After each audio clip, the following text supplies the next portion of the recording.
Hello, and welcome to our channel. Have you ever thought about who wrote down history? Not the kings or the generals, but the people who actually put stylus to clay or brush to papyrus. Today, we're pulling back the curtain on some of history's most important, yet often overlooked, figures, the ancient scribes. Imagine a world without keyboards or printers, where every single word, every law, every story had to be written by hand. That was the world of the scribe. We often see them in movies as silent, nameless figures in the background, just copying texts. But their lives were so much more than that. They were the original keepers of knowledge, the guardians of culture, and the backbone of entire empires. Who were these people, really? What did they dream of? What were their daily struggles? Did they ever get writer's cramp from carving cuneiform for hours? These are the questions we're going to answer. We'll journey from the bustling cities of Mesopotamia to the serene temples of ancient Egypt, uncovering the secrets of the scribal schools, where children spent years mastering hundreds of complex symbols. Think of it as the most intense spelling bee in history, lasting for over a decade. We'll look at the tools they used, the reed pens, the clay tablets, the precious papyrus scrolls, and understand how these simple instruments were used to build civilizations. But more than that, we'll dive into their personal lives. We'll read their own words, their practice letters, their complaints about their bosses, and even their jokes. We'll discover that beneath the formal titles and official duties, they were people just like us, with families, ambitions, and a story to tell. This isn't just a history lesson. It's a journey into the human side of the ancient world. We'll reveal how these scribes weren't just passive recorders of history, but active shapers of it. Their choices about what to write down and what to leave out have influenced everything we know about the past. They were the original content creators, the data managers, and the librarians of antiquity, all rolled into one. So if you're ready to explore the hidden world of these fascinating individuals, and see history from a completely new perspective, you're in the right place. Join us as we uncover the secret lives of ancient scribes. Make sure to hit that subscribe button and ring the bell so you don't miss our journey into the past. Ever wonder where school came from? I'm not talking about the building down the street, but the very first schools in human history. To find them, we need to travel back in time, over 4,000 years, to the sun-drenched plains of ancient Mesopotamia, the land between the Tigris and Euphrates rivers. This is where writing was born, and with it, the need for a place to learn it. Welcome to the Edubba, which literally means tablet house. This wasn't your typical school with bright classrooms and friendly teachers. The Edubba was the intense, grueling training ground for the future elite of Sumerian and Babylonian society, the scribes. Imagine this, a small, probably cramped and dusty room, filled with the constant buzz of activity. Young boys, some as young as 5 or 6, are hunched over lumps of wet clay. They're not finger painting. They're trying to master one of the most complex writing systems ever invented, cuneiform. Instead of pens and paper, they use a reed stylus, pressing wedge-shaped marks into the soft clay tablets. The air is thick with the rhythmic chanting of students, memorizing endless lists of signs, and words the sharp, stern voice of the headmaster, or ummia, and the relentless scraping sound of stylus against clay. This was the soundtrack of ancient education. So who got to attend the Edubba? It was a privilege almost exclusively for the sons of the wealthy and powerful, the sons of governors, high priests, military officers, and of course, other scribes. For these families, having a son become a scribe was a ticket to maintaining and elevating their status. A scribe wasn't just someone who could write. They were the administrators, the accountants, the lawyers, and the scholars of their time. They were the engine that kept the entire Mesopotamian civilization running. The education was expensive, and the days were long, often lasting from sunrise to sunset. It was a serious investment, but one with a massive potential payoff. The curriculum was far more than just learning to write. Sure, a huge part of their day was spent on what they called the art of writing. Students would start by learning how to make the perfect clay tablet and how to properly hold and press the stylus to create clean, consistent wedges. They would then begin the mind-numbing task of memorizing hundreds upon hundreds of cuneiform signs. Remember, this wasn't an alphabet of 26 letters. Cuneiform had over 600 signs, and each sign could represent a whole word, a syllable, or even a concept. They would copy simple sign lists over and over again, then move on to proverbs, contracts, and classic literary works. We have found thousands of these student tablets, complete with their teachers' corrections etched into the clay. But it didn't stop there. A fully trained scribe needed to be a master of mathematics. They learned to calculate crop yields, measure land for property disputes, figure out the number of bricks needed for a new temple, and manage complex systems of weights, measures, and currency. They studied Sumerian, which by that time was a dead language used for religious and literary texts, much like how Latin was used in medieval Europe. This made them bilingual. They also studied law, learning to draft contracts for marriages, adoptions, and business deals with precise, unambiguous language. They were also the keepers of history and literature, meticulously copying ancient myths, epic poems like the Epic of Gilgamesh, and royal inscriptions to preserve them for future generations. Life in the Edubba was anything but easy. The discipline was notoriously harsh. The headmaster was assisted by a man whose title literally translates to the man with the whip or the man in charge of the cane. His job was exactly what it sounds like. Misbehavior, laziness, or making too many mistakes could earn a student a swift and painful caning. We know this from tablets written by former students who complained about being beaten for things like speaking without permission, having messy handwriting, or even just showing up late. One text, a satirical piece called School Days, details a student's long list of fears about getting caned for his every move. This spare the rod, spoil the scribe philosophy was central to the Edubba. The pressure was immense. The goal of all this intense training was to produce a dub sar, a master scribe. To graduate, a student had to prove their total mastery of writing, mathematics, and the vast body of knowledge they had spent years absorbing. Success meant a life of prestige and security. Scribes were indispensable. They worked in the temples, managing vast agricultural estates. They worked in the palaces, recording the king's decrees and communicating with foreign rulers. They worked in the city gates, acting as public notaries and lawyers for everyday people. They were the intellectuals, the civil servants, the backbone of the bureaucracy. Without them, the complex machinery of Mesopotamian society would have ground to a halt. The path was brutal, but the destination was a position of power and influence at the very heart of civilization. These ancient tablet houses laid the foundation for education as we know it. The idea of a formal curriculum, a dedicated place for learning, professional teachers, and even the concept of homework, it all started here in the dusty classrooms of Mesopotamia. These schools weren't just about preserving knowledge. They were about creating it, managing it, and using it to build and sustain one of the world's first great civilizations. The legacy of the Edubba isn't just in the thousands of clay tablets that survived, giving us an incredible window into the past. Its legacy is in every classroom, every library, and every student who picks up a pen or a stylus to learn.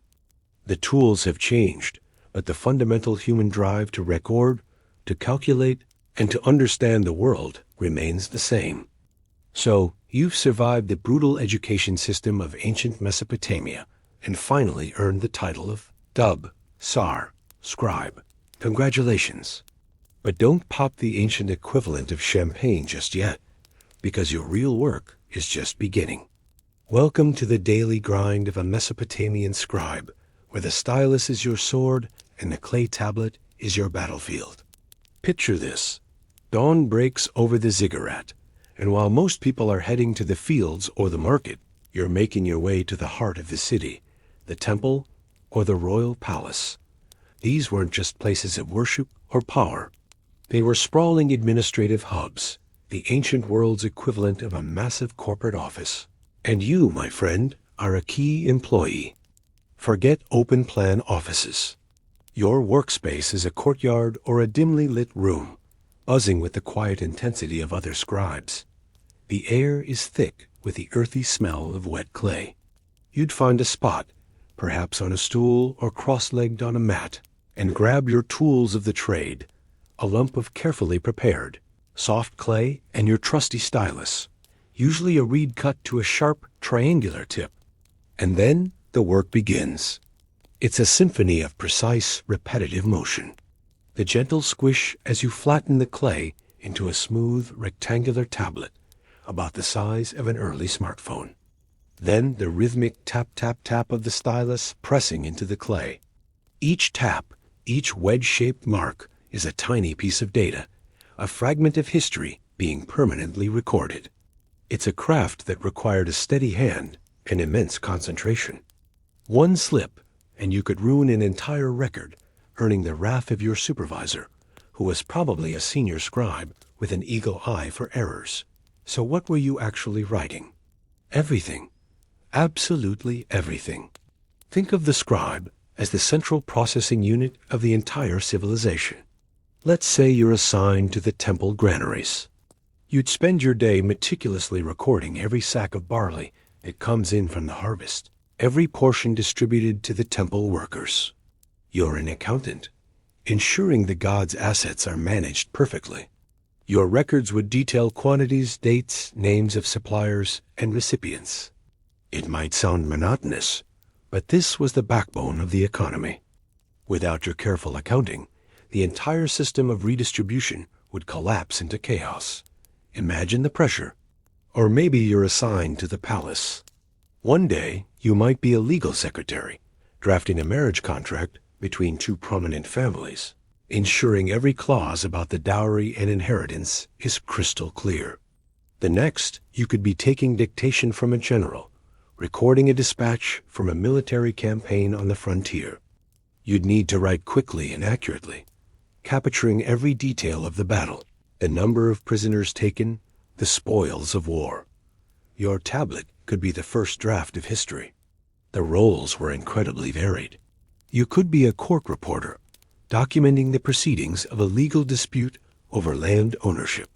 The litigants would argue, witnesses would testify, and you'd capture it all in cuneiform. The final judgment, etched by your hand and baked for permanence, would be legally binding for generations. You might even be a royal chronicler, tasked with writing the official history of the king. This was part history, part propaganda. You'd record the king's great deeds, a temple built, a canal dug, a glorious victory in battle. Your job was to present the monarch in the best possible light, ensuring his legacy as a great and powerful ruler would endure for eternity. Talk about a high-stakes writing gig. And it wasn't just earthly matters.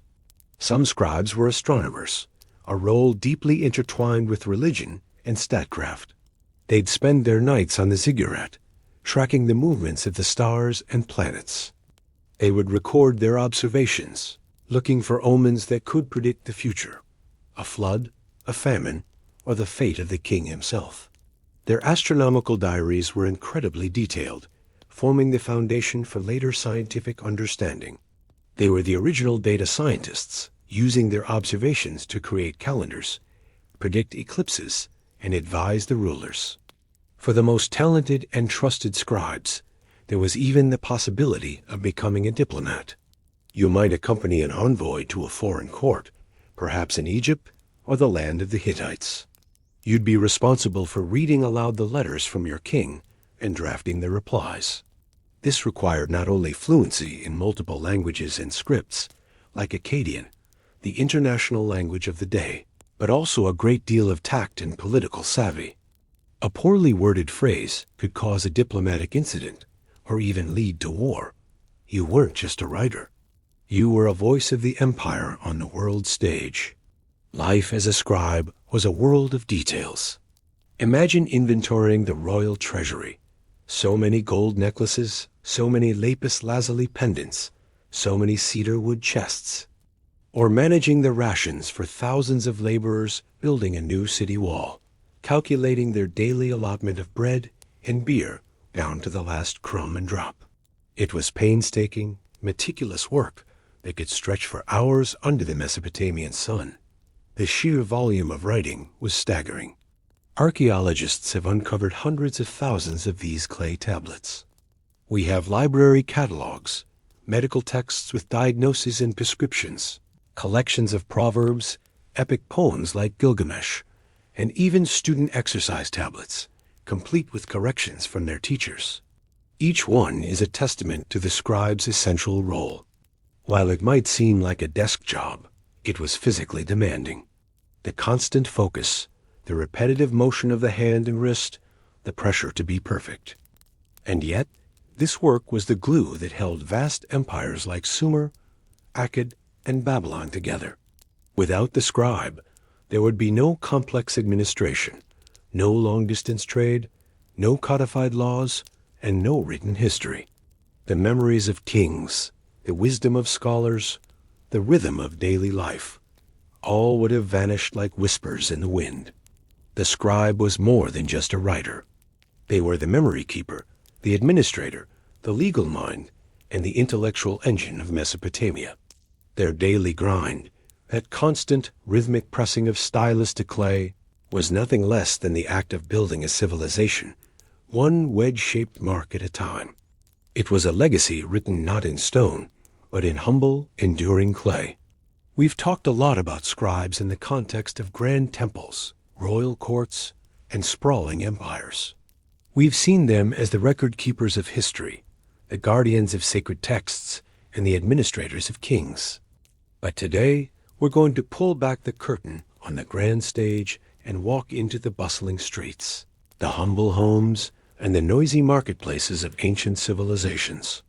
We're going to discover a different, more personal side to the scribe's profession. Because beyond their official duties, scribes served the everyday people. They were the bridge connecting those who couldn't read or write to a world of communication, law, and personal expression. For the vast majority of the population who were illiterate, the scribe was an essential part of the community, an indispensable link to family, business, and justice. Think about it for a moment. In a world without instant messaging or email, how would you send a heartfelt message to a loved one serving in an army hundreds of miles away? How would you secure a loan to start a new business or ensure the land you just bought legally belongs to you? For most people, the answer was simple. You would go find a scribe. These weren't just faceless bureaucrats. They were skilled professionals who set up shop in public squares, near temple gates, or in busy market areas, ready to lend their ear and their hand to anyone in need. Imagine an old farmer, his hands calloused from years of working the land, wanting to send a letter to his daughter who is married into a family in a distant city. He can't write the words himself, but the emotions are all there. He would sit with a scribe, pouring out his heart, telling him about the recent harvest, asking about his new grandchildren, and sending his love. The scribe, listening intently, would then translate these spoken words, these raw feelings, into elegant script on a piece of papyrus or a clay tablet.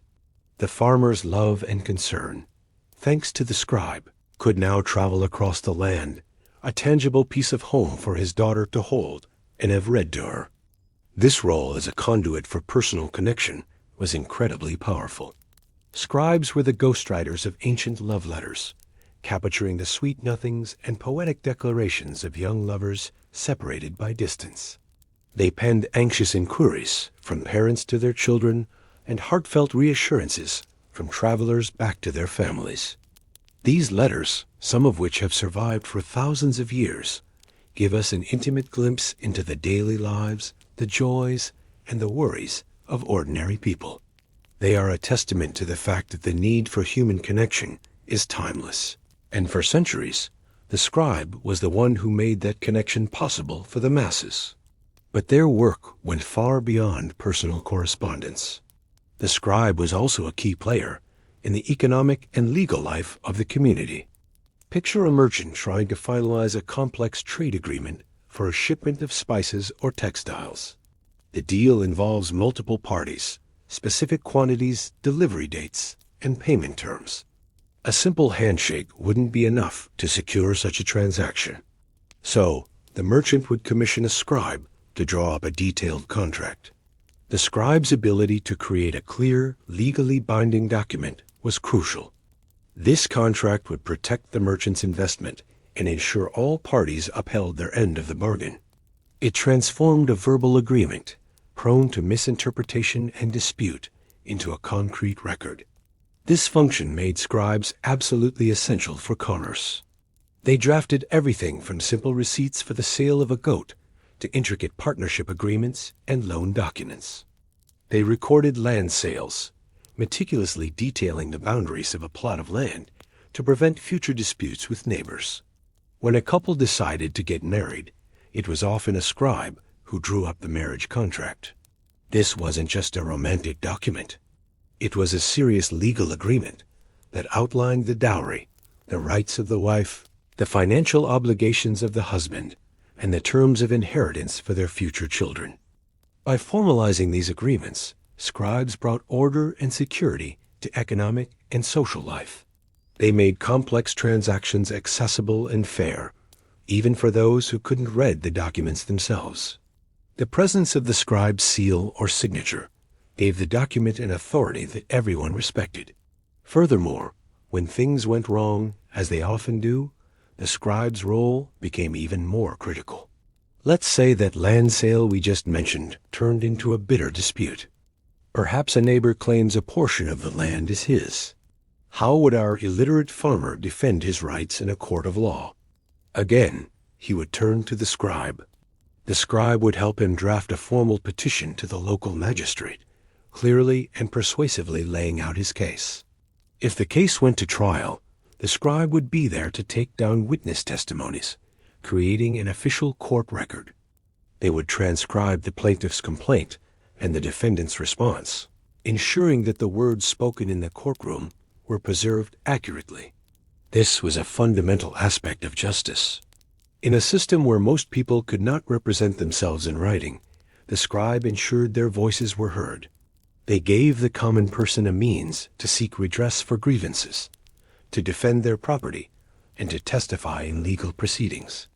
Without the scribe, the legal system would have been completely inaccessible to the illiterate majority, leaving them vulnerable to exploitation and injustice. Scribes were, in essence, the gatekeepers of the law, but they were gatekeepers who held the gate open for everyone, not just the elite. They were a democratizing force in a deeply hierarchical world, leveling the playing field just a little by lending their literacy to all who needed it. So, the next time we picture an ancient scribe, let's not just see a figure hunched over a royal decree. Let's also see the public servant sitting in a crowded marketplace, his reed pen flying across a sheet of papyrus. Let's see the trusted confidant carefully writing a love letter, the sharp-minded professional drafting a business contract, and the staunch defender of justice recording a court testimony. They were the facilitators of love, the enablers of commerce, and the guardians of fairness for the common person. They weren't just recording history. They were actively helping thousands of ordinary people build their own personal and economic lives, one letter, one contract, one petition at a time. Their work wove the very fabric of ancient society, connecting people and empowering them in ways we are only now beginning to fully appreciate. We're talking about Mesopotamia, but we're going to look beyond the kings and warriors to the unsung heroes who ensured their stories would never be lost, the scribes. And more specifically, we're diving into their greatest achievement, the incredible libraries of clay that have survived for thousands of years. Imagine a library, but instead of paper books, every single shelf is filled with hardened clay tablets, each one covered in intricate wedge-shaped writing. This isn't a fantasy. This was the reality of ancient Mesopotamia. And the people who created these books of clay were the scribes, some of the most respected and essential members of society. Their work wasn't just a job, it was a sacred duty. They were the guardians of culture, the keepers of history, and the bridge between generations. For a scribe, a stylus made of reed and a lump of wet clay were the tools of immortality. With painstaking precision, they would press the cuneiform script into the clay. Whether it was a king's decree, a merchant's contract, a student's practice text, or a prayer to the gods, each impression was a permanent mark. Once the tablet was baked in the sun or fired in a kiln, it became incredibly durable, capable of withstanding fire, flood, and the relentless march of time in a way that papyrus or parchment never could. This simple, brilliant technology is the reason we know so much about them today. Every single tablet we have is a direct link, a physical object held and created by someone who lived over 4,000 years ago. Now, let's talk about the ultimate treasure trove. In the mid-19th century, archaeologists excavating the ancient city of Nineveh in modern-day Iraq stumbled upon something extraordinary. It was the ruins of a massive library. Not just a few dozen tablets, but a collection of over 30,000 of them. This was the legendary library of Ashurbanipal, the last great king of the Assyrian Empire. Ashurbanipal was no ordinary king. He was a scholar, a collector, and he was obsessed with preserving all the knowledge of his world. He sent scribes all across his vast empire with a specific mission, to find and copy every significant text they could get their hands on.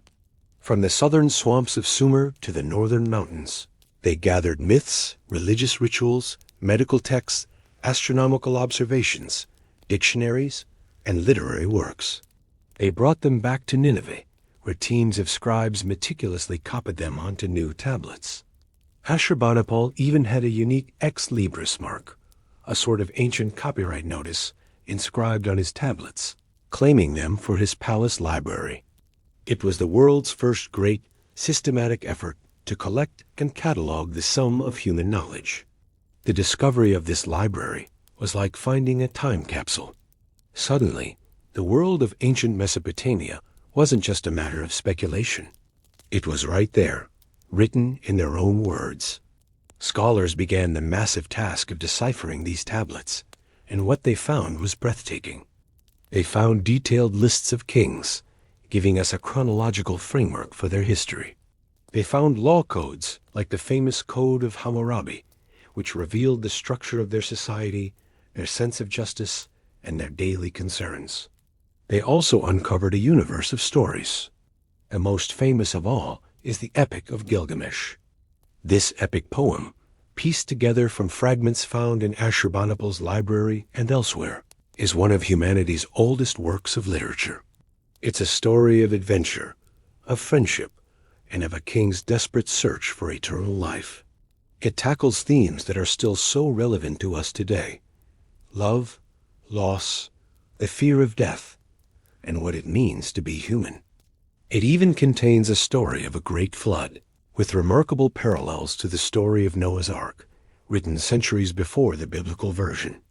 Without the scribes and Ashurbanipal's ambition, this foundational story of human culture would have been lost to the wind. But it wasn't all grand epics. The tablets give us a window into the everyday lives of these ancient people. We have medical texts that list diagnoses and prescribe treatments, some involving herbal remedies and others magical incantations. They show a fascinating blend of science and superstition. We have astronomical diaries, where scribes meticulously recorded the movements of the stars and planets. They weren't just stargazing for fun. This was vital for their calendar, for agriculture, and for interpreting omens. They created star catalogs and could even predict eclipses. This was the groundwork for all of Western astronomy. Think about it. Every aspect of their world was recorded. We have tablets that are essentially school books, with a teacher's corrections in the margins. We have private letters between family members, complaining about business deals or asking for news from home. We have records of court cases, marriage contracts, and even recipes for beer. These archives and libraries weren't just for kings. They were the administrative and cultural backbone of the entire civilization. Every city had its archives. Every temple had its library. It was a world saturated with the written word. The legacy of the Mesopotamian scribe is, therefore, profound. They weren't just copyists. They were editors, scholars, and librarians. They developed cataloging systems, organizing the tablets by subject and creating catalog tablets that listed the contents of a collection, just like a modern library index. They were consciously and deliberately preserving their culture for the future. They understood that knowledge was power, but also that it was fragile. Their dedication ensured that their civilization would not be forgotten. So when we study Mesopotamia today, we're not just looking at ruins and artifacts. We are, in a very real sense, reading their minds and listening to their voices. We are engaging with a conversation that started 5,000 years ago. All of this is thanks to a lump of clay, a reed stylus, and the generations of scribes who saw their work as a sacred duty. They built a legacy not of stone, but of knowledge, proving that the written word, even when etched in humble clay, can be the most enduring monument of all. Now let's journey back in time, swapping the clay tablets of Mesopotamia for the papyrus scrolls of ancient Egypt. Our destination? The fertile banks of the mighty Nile, where a different kind of scholar, the Egyptian scribe, held a position of immense prestige and power. If you thought the Sumerian scribes had it good, just wait until you hear about their Egyptian counterparts. So, where did one learn to become a master of hieroglyphs? The training grounds were often sacred spaces, nestled within the sprawling temple precincts or at exclusive royal academies reserved for the elite. Picture this: young apprentices, perhaps no older than 5 or 6, gathered in a sun-drenched courtyard. Their notebooks weren't made of paper, but of something far more common and affordable: ostraka. These were essentially ancient notepads, shards of pottery or flakes of limestone, perfect for practicing their first strokes. This wasn't just simple doodling. The task before them was monumental. They had to learn not one, but multiple complex writing systems. First, there were the famous hieroglyphs, the beautiful, intricate picture signs you see, carved on temple walls and monuments. These were reserved for sacred texts and formal inscriptions. But for everyday use, for letters, records, and literature, they used a faster, cursive script called hieratic. Think of it as the difference between formal calligraphy and everyday handwriting. And later, an even more simplified script called demotic would emerge for administrative and business purposes. That's 3 entire writing systems to master, each with hundreds, even thousands, of unique signs. Every aspiring scribe would dream of the day they received their own scribe's palette. This wasn't just a tool. It was a badge of honor, a symbol of their office and their elevated status in society. Typically made of wood or ivory, this long, thin palette had 2 wells at one end, one for black ink, made from soot, and one for red ink, made from ochre, used for headings or highlighting important passages. It also had a slot to hold their reed brushes, which they would carefully chew on one end to create the fine bristles needed for writing. This palette would be their constant companion, a tangible link to the goddess Seshat, the divine patroness of writing and knowledge. Carrying it signified that you were part of the special, educated class. What exactly did these students study? Their curriculum was incredibly diverse, designed to prepare them for any role the vast Egyptian bureaucracy might require. Of course, they delved deep into sacred texts, copying passages from the Book of the Dead to ensure a smooth journey to the afterlife for their clients. They studied religious hymns and temple rituals, becoming guardians of Egypt's spiritual traditions. But their education was also intensely practical. They had to master mathematics to calculate crop yields for taxation, measure land boundaries after the annual Nile flood, and manage the logistics of massive construction projects like the pyramids. They drafted administrative documents, from royal decrees and legal contracts to simple letters and lists of provisions for workers. Imagine being the one to tally the exact number of bread loaves and beer jugs needed for the thousands of laborers building a pharaoh's tomb. That was the job of a scribe. They also engaged with literature, copying and studying classic works of Egyptian fiction, poetry, and wisdom texts. One famous text, known as the Satire of the Trades, was likely a standard school text. In it, a father advises his son to become a scribe, humorously describing the hardships of every other profession: the smelly potter, the weary fisherman, the blistered laundryman. The message was clear. Being a scribe was the best job you could possibly have. It was a life of the mind, not of manual labor. This deep respect for the craft was woven into the fabric of Egyptian society. Scribes were seen as the backbone of the administration, a memory of the state. They were the ones who made the complex machinery of the kingdom run smoothly, and their reward was significant. Upon graduating, scribes were exempt from the back-breaking manual labor that was the lot of most Egyptians. They didn't have to quarry stone, haul water, or serve in the army. Even better, they were exempt from paying taxes. This was a huge privilege that set them far apart from the common populace. The path of a scribe was anything but easy. It was a long, rigorous journey demanding immense dedication. It required the fine motor skills of an artist to render the beautiful hieroglyphs correctly, and the sharp, disciplined mind of a scholar to memorize thousands of signs and master complex subjects like law and mathematics. It was a true fusion of artistic skill and intellectual discipline. But for those who succeeded, the rewards were immeasurable. They held positions of power, enjoyed a comfortable lifestyle, and were respected as the keepers of civilization itself.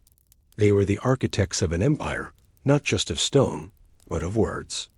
Imagine a world built not just on stone, but on ink and papyrus. In ancient Egypt, the scribe was more than just a writer. They were the voice of the pharaoh and the memory of the gods themselves.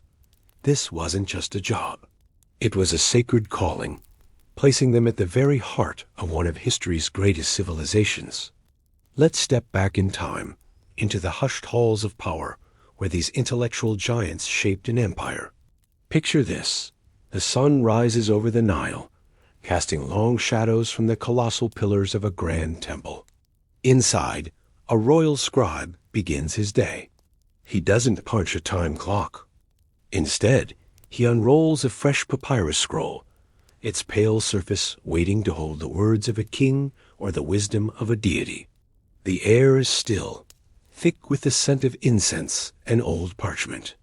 The only sounds are the gentle rustle of the scroll and the soft, rhythmic scratch of his reed brush. He dips the brush, fashioned from a marsh reed and chewed to a fine point, into a small well of ink.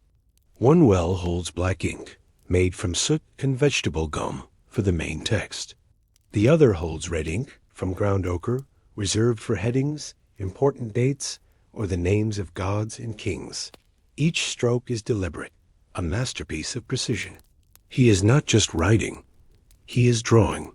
Each hieroglyph is a tiny work of art, a symbol carrying immense power and meaning. For faster, everyday administrative work, he might switch to hieratic, a flowing, cursive script that allowed for quicker documentation. But what exactly were they writing? Their duties were as vast and varied as the kingdom itself. In the royal palace, a scribe might be found at the pharaoh's side, chronicling his military victories on a commemorative stele for all to see. They were the king's historians, ensuring his deeds would echo through eternity. They drafted the laws that governed the land, every decree and treaty meticulously recorded to ensure order and justice. A single misplaced symbol could change the meaning of a law, so their accuracy was paramount. Step into the bustling administrative offices, and you'd see scribes managing the very lifeblood of Egypt. They were the accountants of the ancient world. With every harvest, they were there, calculating the grain yields, managing the vast royal granaries that fed the entire population.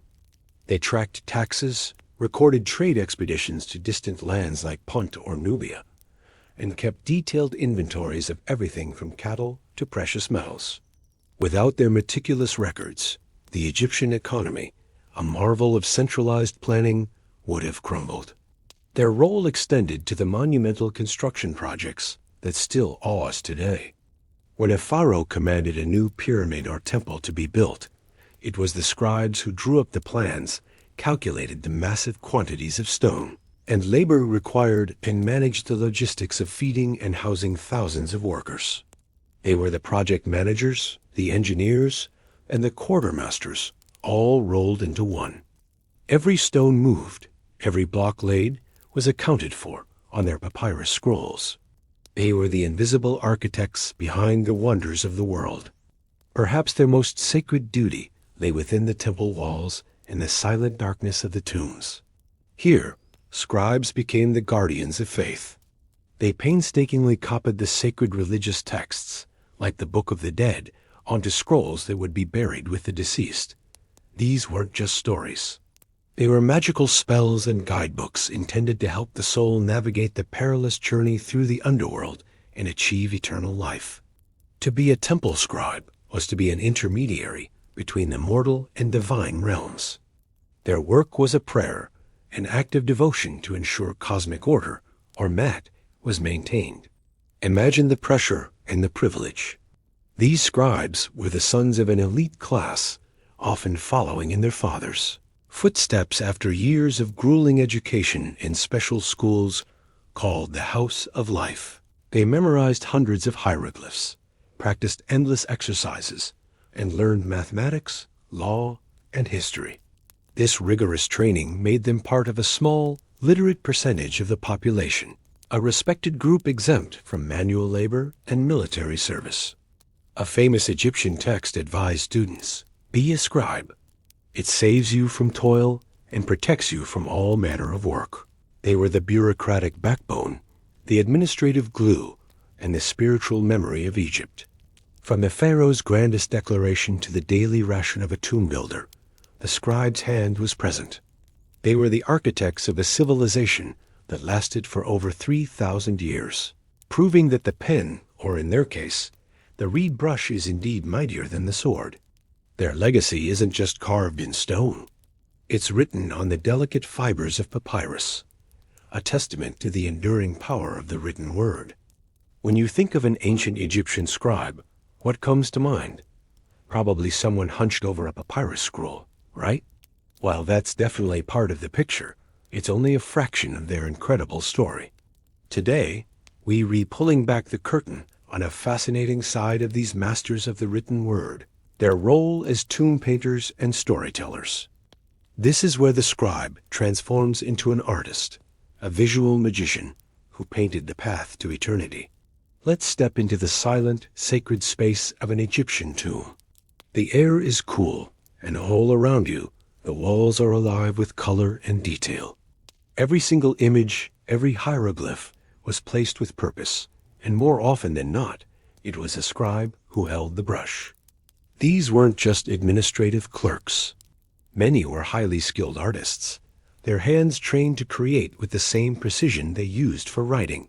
Think about it. The Egyptian writing system, hieroglyphs, is inherently artistic. Each symbol is a miniature picture. It was a natural leap for a scribe who had mastered drawing thousands of these tiny, intricate signs to then apply that skill on a grander scale. They weren't just copying texts. They were designing entire visual experiences. They would lay out the scenes, sketch the figures, and meticulously paint the vibrant details that made these tombs eternal homes for the deceased.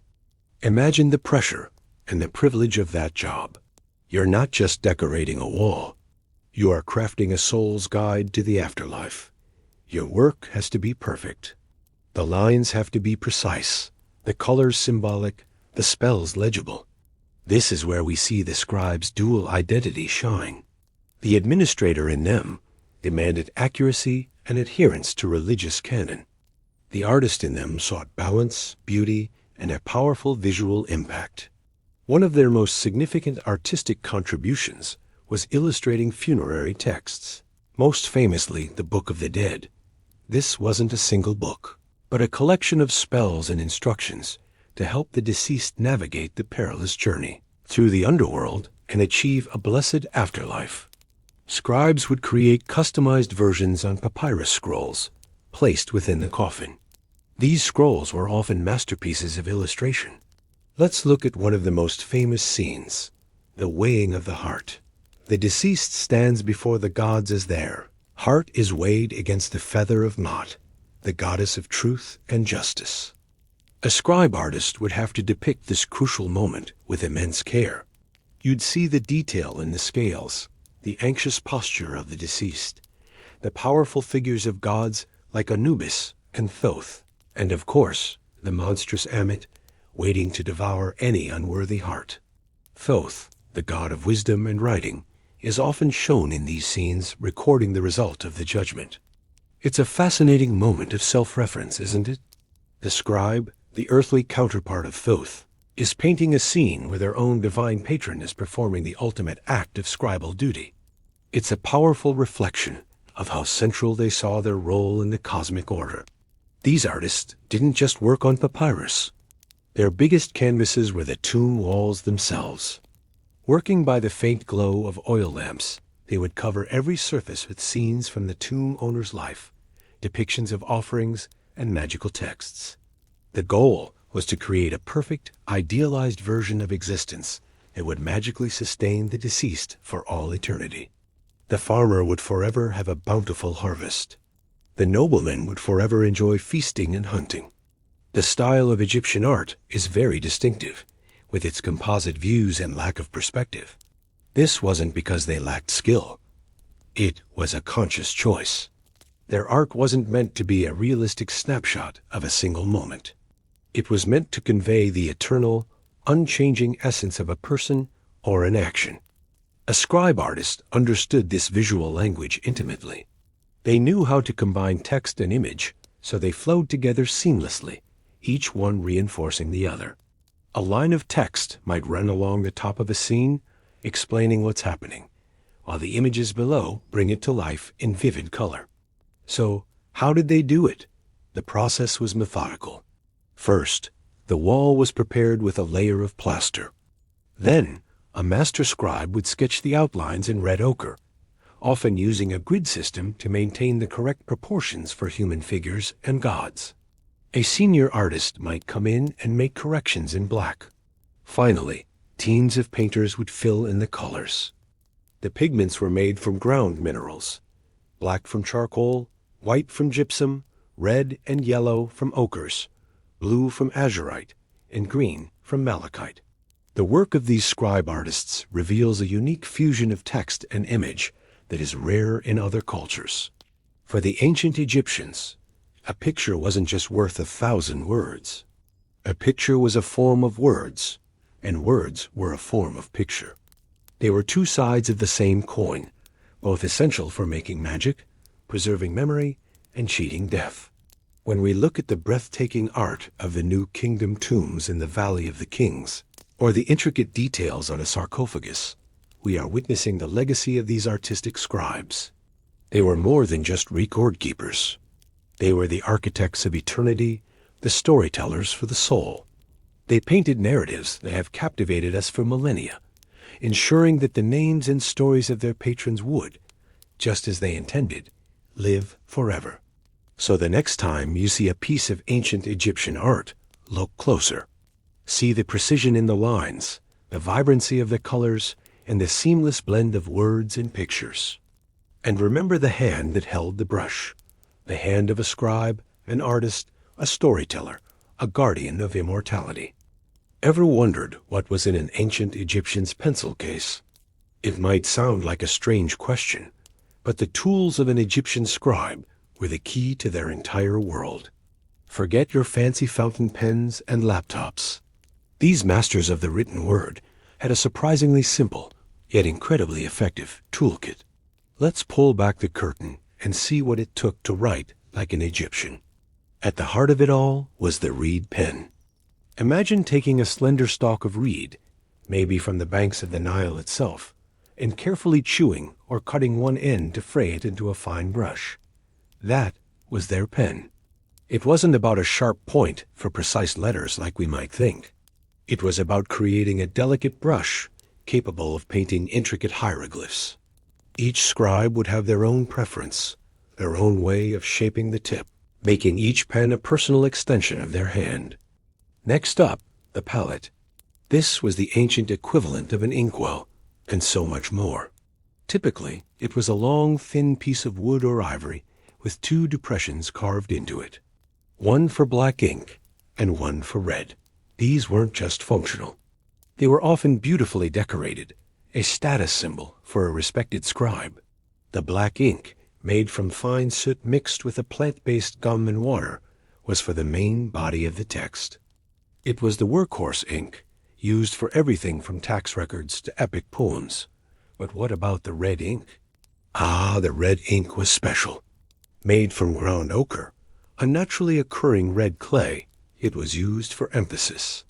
Think of it as the ancient Egyptian bold, or underline function. They used it for titles, headings, the opening words of a new section, or to mark important dates and names of malevolent spirits.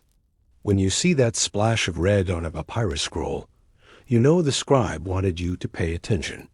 It was a visual cue, a way to guide the reader's eye and add structure to the text. It was the color of power, life, and warning, all mixed into one. The scribe's palette also had a slot to hold their reed pens and a small pot or pouch for water to mix the solid ink cakes. It was a complete, portable writing station. They could sit down in a temple courtyard, a government office, or even out in the field and have everything they needed right at their fingertips. It was efficient, it was elegant, and it was the engine of a civilization. And what did they write on? Papyrus, of course. This wasn't paper as we know it.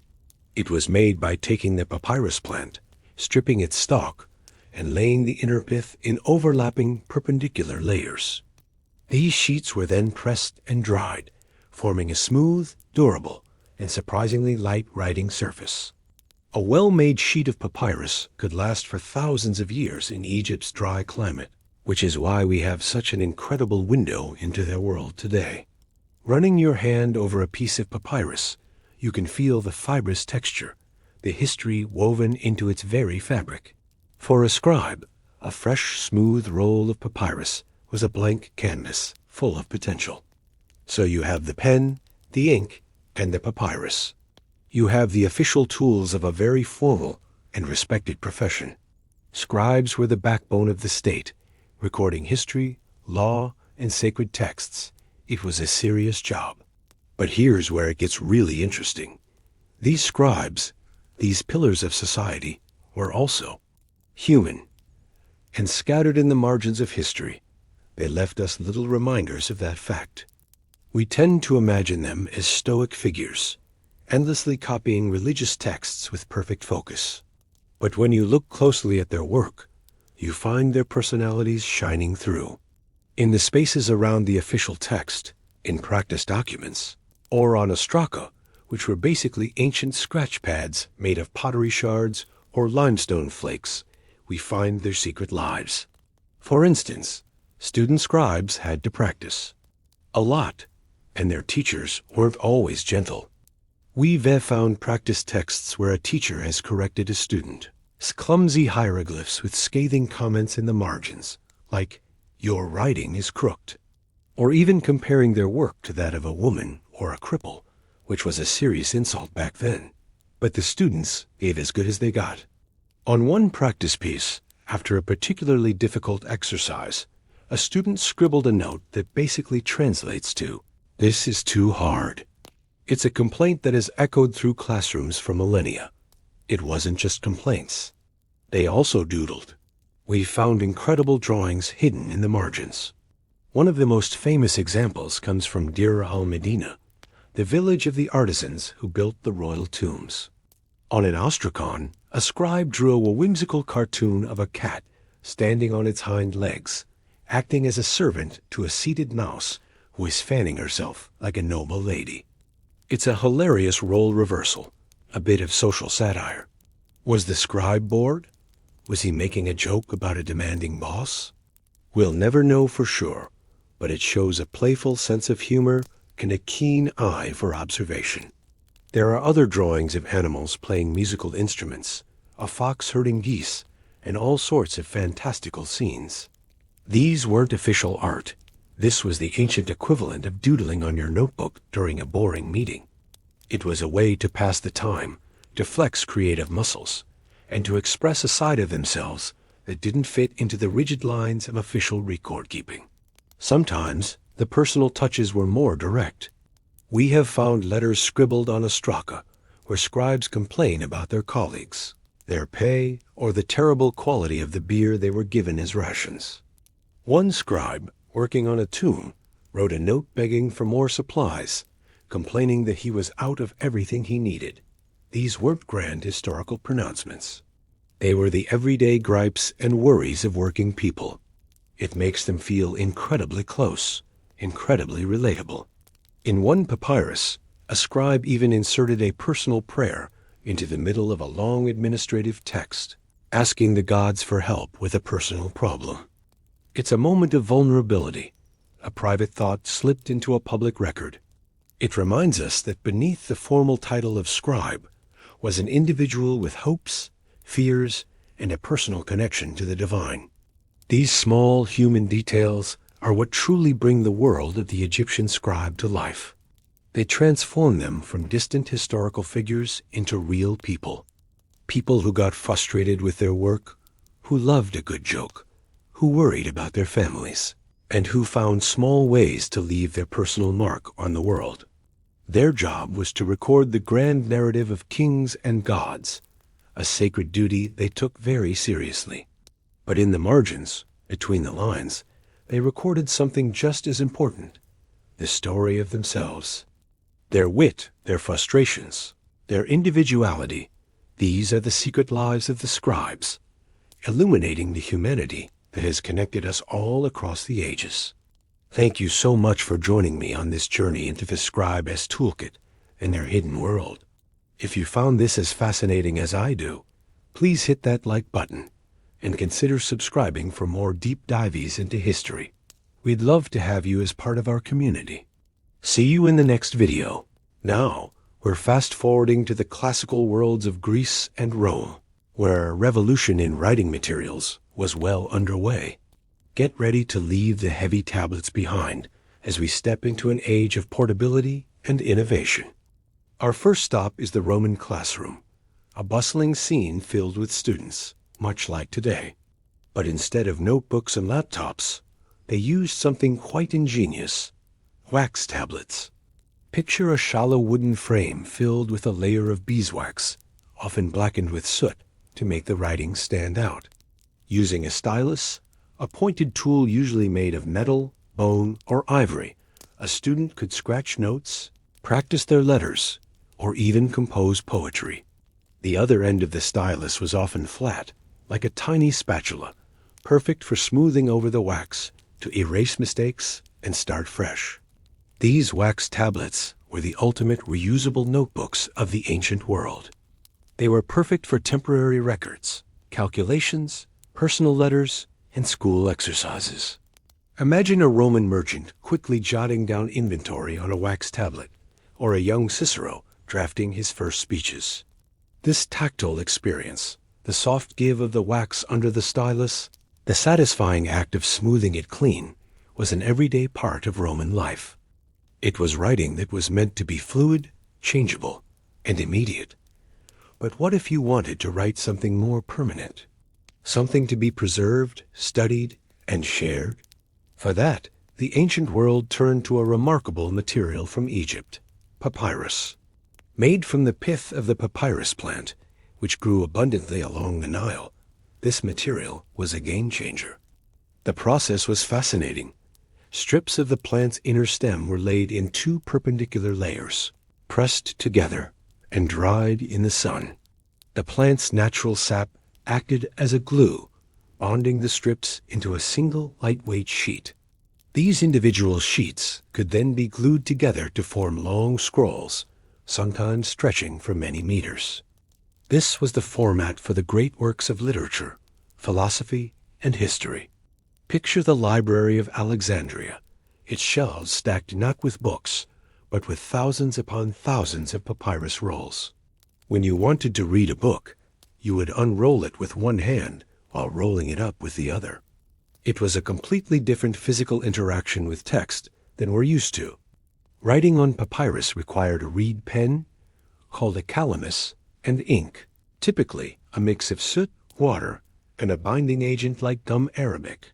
The crisp, slightly textured surface of the papyrus made for a smooth writing experience, but it was also delicate.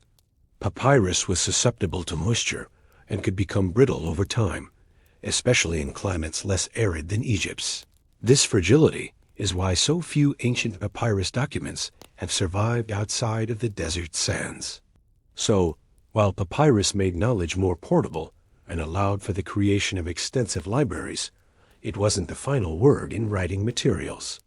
The world needed something tougher, more durable, and more versatile. Enter parchment. The story goes that parchment was developed in the city of Pergamon in modern-day Turkey when the Egyptians, protective of their papyrus monopoly, cut off their supply. Whether that's entirely true or not, what's certain is that parchment offered a superior alternative. It was made from processed animal skin, usually from sheep, goats, or calves. The process was laborious. The skin was cleaned, behaired, stretched tightly on a frame, and scraped with a curved knife until it was incredibly thin and smooth on both sides. The result was a writing surface that was incredibly strong, smooth, and long-lasting. Unlike papyrus, you could write on both sides of a sheet of parchment, which was a huge leap in efficiency. It was also more resilient. Scribes could even scrape away mistakes with a knife without ruining the page. This durability made it the ideal material for important documents that needed to stand the test of time, like legal codes and religious texts. But perhaps the most significant innovation that parchment enabled was the move from the scroll to the codex. The codex is the ancestor of the modern book. Instead of gluing sheets end to end into a long roll, scribes began folding large sheets of parchment and sewing them together along the fold. This simple change was revolutionary. Think about it. With a scroll, finding a specific passage meant unrolling a huge length of material. It was cumbersome and slow. With a codex, you could flip directly to any page. This made referencing information, comparing different passages, and navigating a text infinitely easier. It fundamentally changed how people interacted with knowledge. It allowed for indexes, tables of contents, and the kind of nonlinear reading that is essential for scholarship. The rise of the codex, made possible by the durability of parchment, was a pivotal moment in the history of information technology. From the erasable wax tablet, to the lightweight but fragile papyrus scroll, to the robust and revolutionary parchment codex, each material shaped not only how people wrote, but how they thought, learned, and shared ideas. The shift from scroll to codex, in particular, set the stage for the book as we know it, and powered the dissemination of knowledge through the Middle Ages and into the Renaissance. The scribe's daily work was transformed, and the world's library of knowledge became more durable, accessible, and organized than ever before. What an incredible evolution! We've seen writing become more personal, more portable, and more permanent. Next time, we'll dive into the world of the medieval monastery, where the art of the scribe reached its zenith in the form of breathtaking illuminated manuscripts. You won't want to miss it. Have you ever wondered how the words of Plato, the epics of Homer, or the plays of Sophocles survived thousands of years to reach us today? It wasn't magic, and it certainly wasn't the internet. It was thanks to an army of unsung heroes, the ancient copyists and librarians of Greece and Rome. Their story is one of dedication, precision, and the relentless pursuit of preserving knowledge. Let's journey back in time and step into their world. Imagine this. You're in a Roman villa, sunlight streaming through a colonnade. You hear a steady, rhythmic scratching sound. It's the sound of the scriptorium, the heart of literary production. Here, professional scribes, often highly educated slaves or freedmen, are bent over their desks. Before them are papyrus scrolls, and in their hands are reed pens, or asterisk kalami asterisk. They dip their pens into ink made from soot and gum Arabic and begin the painstaking process of transcription. This wasn't just mindless copying. Each stroke had to be perfect. They were replicating everything from philosophical treatises and legal documents to epic poetry and scandalous histories. A single mistake could alter the meaning of a sentence, a concept that would be passed down through generations. Think of the pressure. You're copying Aristotle's Poetics, and a slip of the hand could change a key definition that scholars would debate for centuries. These scribes worked in a system. One might dictate while several others wrote, allowing for multiple copies to be made at once. This was the ancient equivalent of mass production. It was a physically demanding job. They sat for hours, their eyes straining to read the original text, their hands cramping. But through their labor, literature was able to spread. A wealthy Roman might commission copies of his favorite works to build a personal library, a symbol of status and intellect. But who checked their work? Enter the proofreaders. After a scribe finished a scroll, a corrector would take over. Their job was to compare the new copy against the original, line by line, word for word. They'd mark any errors for the scribe to fix. This was the quality control that ensured the fidelity of the texts. It was a collaborative effort, a human chain of preservation. Now, let's travel across the Mediterranean to the legendary library of Alexandria in Egypt. This wasn't just a building with scrolls. It was a beacon of the ancient world, a monumental institution of scholarship. At its peak, it was said to hold hundreds of thousands of scrolls. Managing this collection was a Herculean task that fell to the librarians.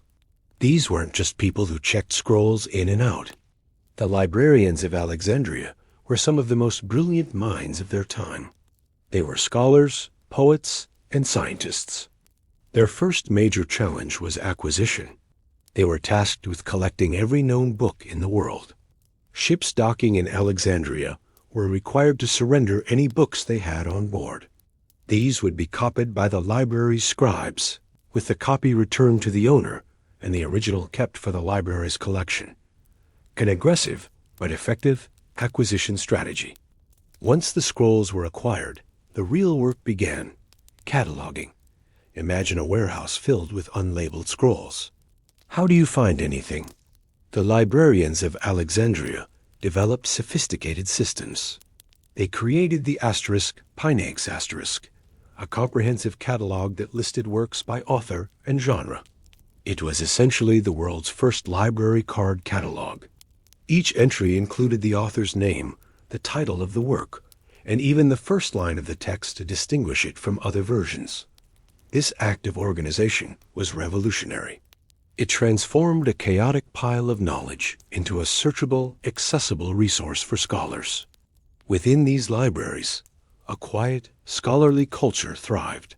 You would hear the low murmur of readers, philosophers debating in the courtyards, and the rustle of papyrus being unrolled. The library was a vibrant intellectual ecosystem.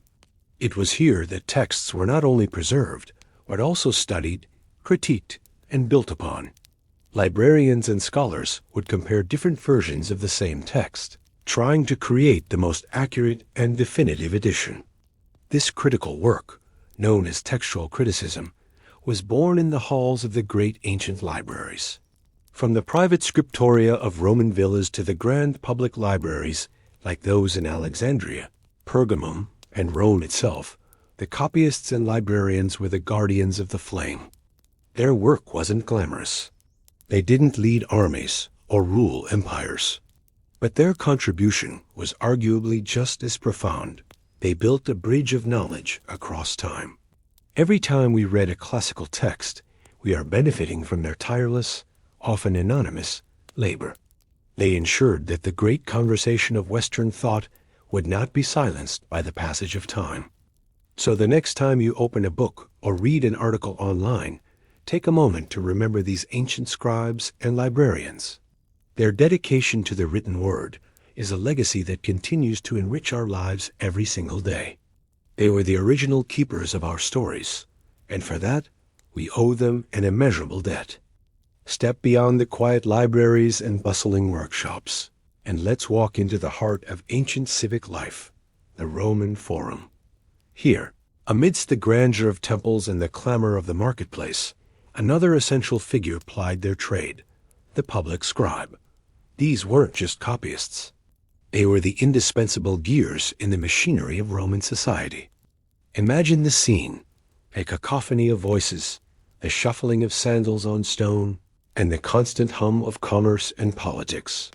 In a small stall, or perhaps just a designated spot under a portico, sits a scribe. Before him is a citizen, maybe a farmer wanting to sell a small plot of land, a merchant needing a shipping contract, or a legionary dictating his will before heading off to a distant frontier.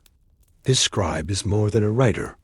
He's a public secretary, a notary, and a legal assistant all rolled into one.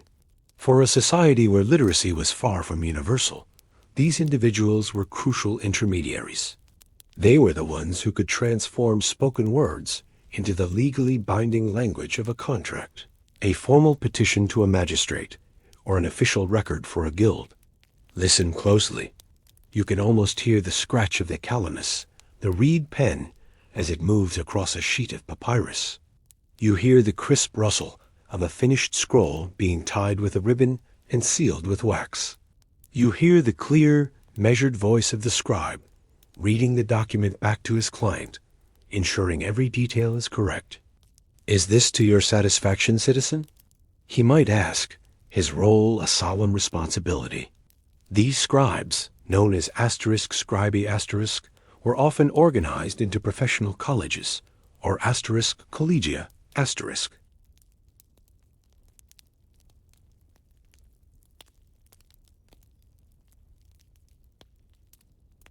They were salaried civil servants, holding a position of considerable trust and importance.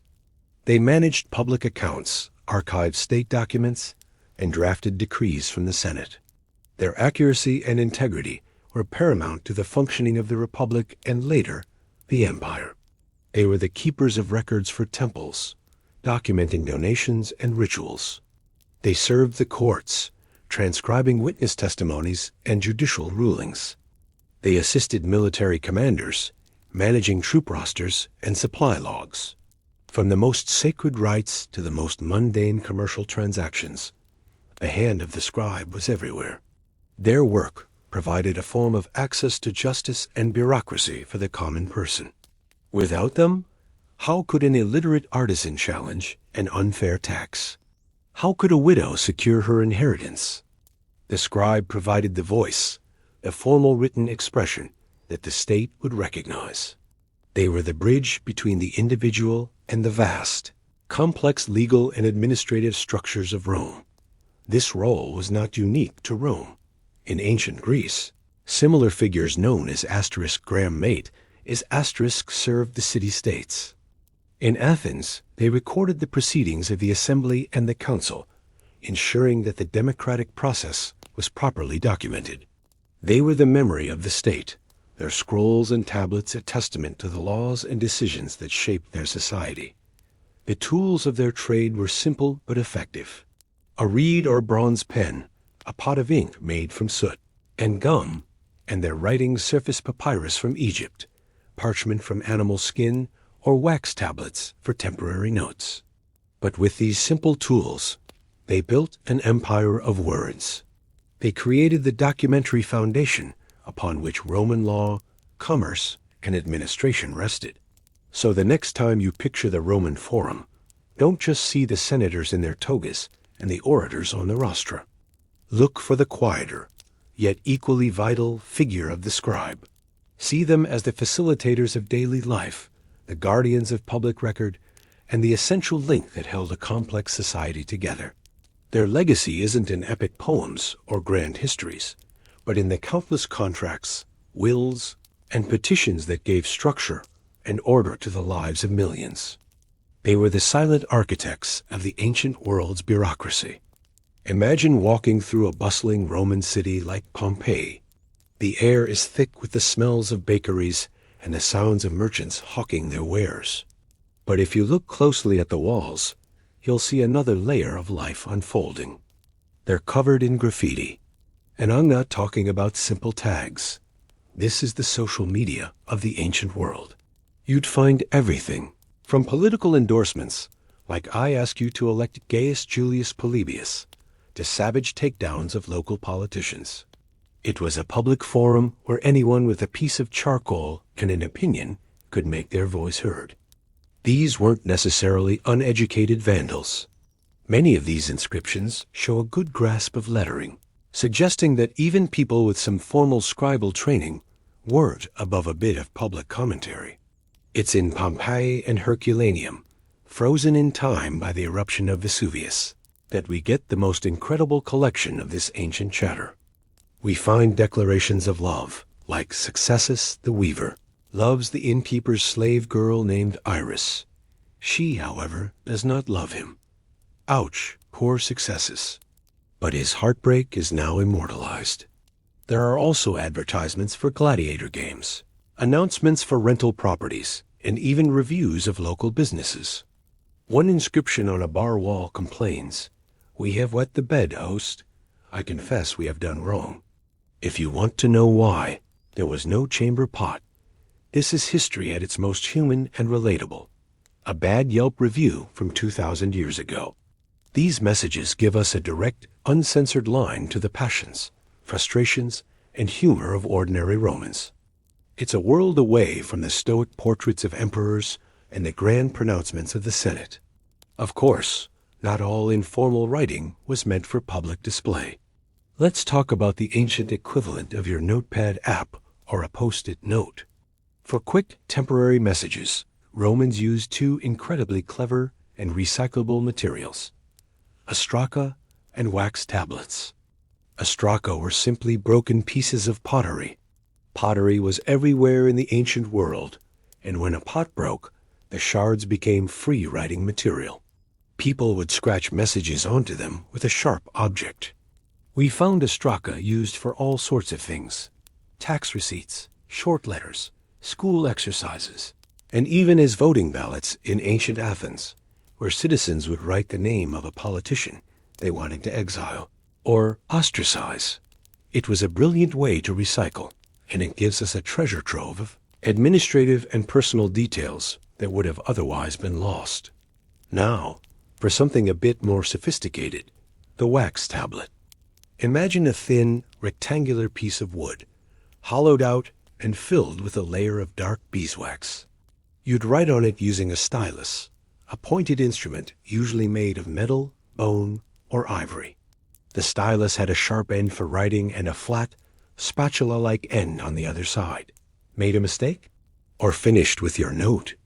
You'd just use the flat end to smooth the wax over, erasing the message and giving you a fresh surface to write on. It was the original erasable whiteboard.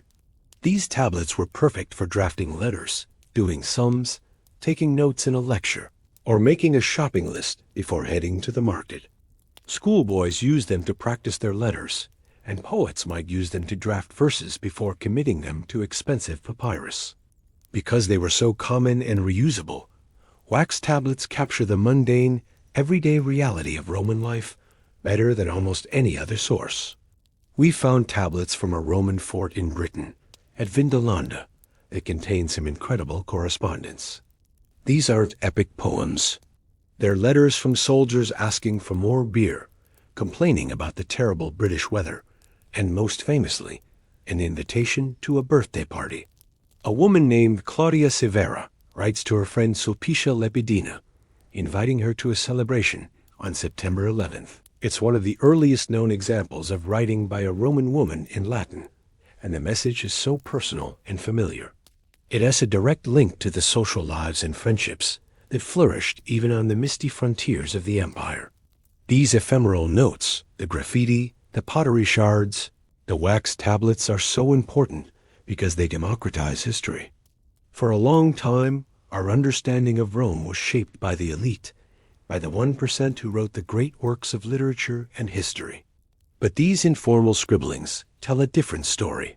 They tell the story of the soldier missing home, the girl celebrating her birthday, the frustrated voter, the jilted lover, and the disgruntled customer. They reveal a society with a surprisingly broad level of practical literacy, where writing was not just for the powerful, but was a tool used by many for communication, expression, and simply navigating the complexities of daily life. They remind us that behind the grand monuments and epic battles, ancient Rome was a city of people, with lives as messy, funny, and deeply human as our own. The unofficial scribes may not have intended for their words to last for millennia, but in their spontaneous, fleeting messages, they left us the most authentic history of all. Our incredible journey through the world of ancient scribes now takes a leap across continents, landing us in the heart of ancient China, specifically during the Shang dynasty, around 1250 BC here. Writing wasn't just for record-keeping or storytelling. It was a sacred bridge to the divine, a tool for kings to speak with their ancestors and shape the destiny of their kingdom. Get ready to uncover the mystical origins of Chinese writing and the scribes who etched prophecies onto bone. Let's travel back in time. Imagine standing in the hallowed, incense-filled chambers of the Shang royal court. The air is thick with anticipation. Before you is a royal diviner, a figure of immense importance, holding a large, polished turtle shell, specifically the plastron, the flat underside. This isn't just any shell. It's a conduit to the spirit world. The king has a question, a pressing concern for the dynasty. Will the upcoming harvest be bountiful? Should the army march to war against a neighboring tribe? Is the queen's illness a sign of ancestral displeasure? This is where our scribe comes in. With intense focus and a steady hand, they use a sharp bronze stylus or a jade knife to meticulously carve these questions directly onto the turtle shell or a polished ox scapula, a shoulder blade. Each character is etched with precision, a testament to a script that, even in its earliest form, shows remarkable sophistication. These aren't just random marks. They are the direct ancestors of the Chinese characters used today, a writing system that has endured for over 3 millennia. The scribe's role here is crucial. They are the ones giving physical form to the king's most vital inquiries. Once the questions are inscribed, the ritual reaches its climax. The scribe, or a ritual specialist, applies intense heat to small pits drilled into the back of the bone. They might use a glowing bronze rod or a heated brand pulled from a fire. Then, a sharp crack echoes through the chamber. The heat has caused the bone to fracture, creating a network of fine lines spreading from the pits. The tension is palpable.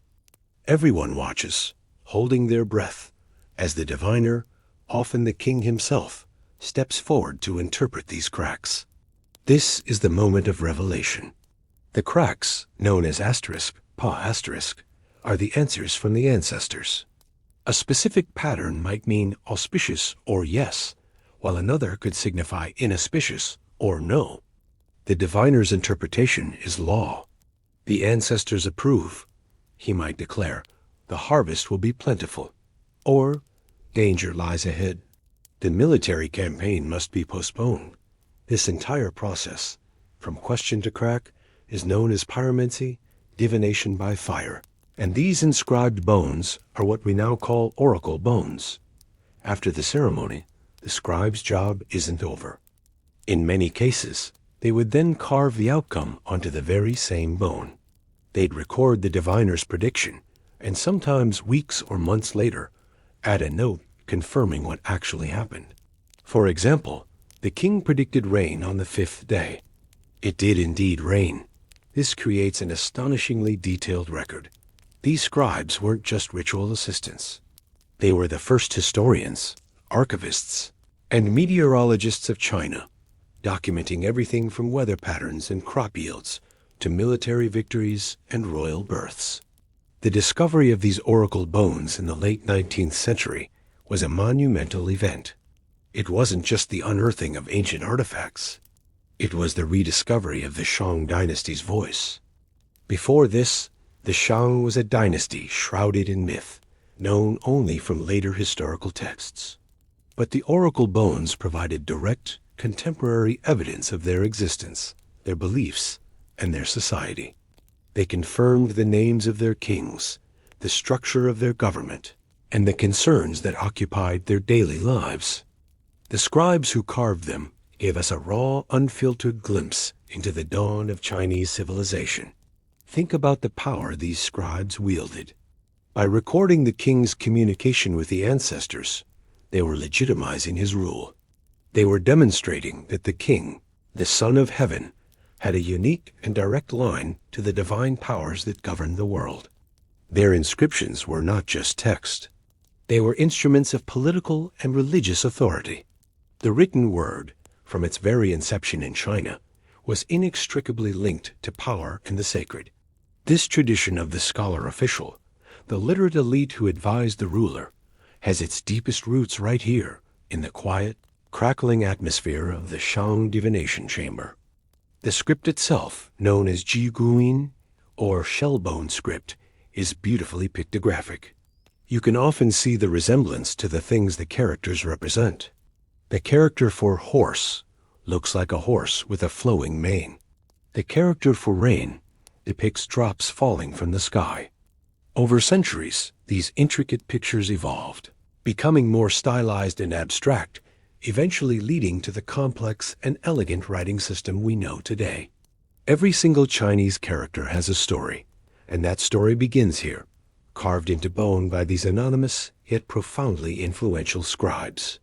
So, the next time you see Chinese calligraphy, remember its mystical origins. Remember the sharp scrape of the stylus, the crackle of the heated bone, and the scribes who worked at the intersection of heaven and earth. They weren't just writing. They were channeling the voices of ancestors, securing the fate of a dynasty, and laying the cornerstone for one of the world's oldest continuous literary traditions. Their legacy isn't just in museums. It's alive in the language of over 1 billion people today. We leap forward in time to an era of unification, immense power, and sprawling empires, the Qin and Han dynasties. With a vast territory to govern, how did emperors like Qin Shi Huang and Emperor Wu of Han maintain control? The answer, surprisingly, lies not just with armies, but with an army of scribes, the unsung architects of ancient China's bureaucracy. Imagine a world without paper. That was the reality for the scribes of the Qin and Han. Their primary medium? Bamboo. Picture this: a quiet government office. The air is filled with the subtle scent of ink and bamboo. A scribe, a scholar official, sits poised. Before him are not sheets of paper, but stacks of finely prepared bamboo slips, each one long and narrow, like a ruler. His tool is a brush, made from animal hair, which he dips into a block of solid ink, ground with water on an inkstone. Then the work begins. The soft, rhythmic scratch of the brush against the fibrous surface of the bamboo is the dominant sound. Each character is drawn with precision and care. A single mistake could mean painstakingly scraping the surface of the bamboo, or, worse, discarding the entire slip and starting over. This wasn't just writing. It was an act of discipline, a form of calligraphy that required years of rigorous training. These scribes weren't just literate. They were artists and masters of a demanding craft. What were they writing with such intense focus? Everything. Absolutely everything required to run an empire. Legal codes that standardized laws across newly conquered states. Detailed administrative reports from provincial governors, traveling hundreds of miles to reach the capital. Meticulous tax records, tracking every bushel of grain and every bolt of silk owed to the imperial court. They were the keepers of the census, the chroniclers of history, and the clerks who recorded imperial edicts that would affect the lives of millions. Once a document was complete, the individual bamboo slips had to be organized. A small hole was drilled into each slip, and a cord, often made of hemp or silk, was threaded through, binding them together. This is how the first books in China were made. You wouldn't flip a page.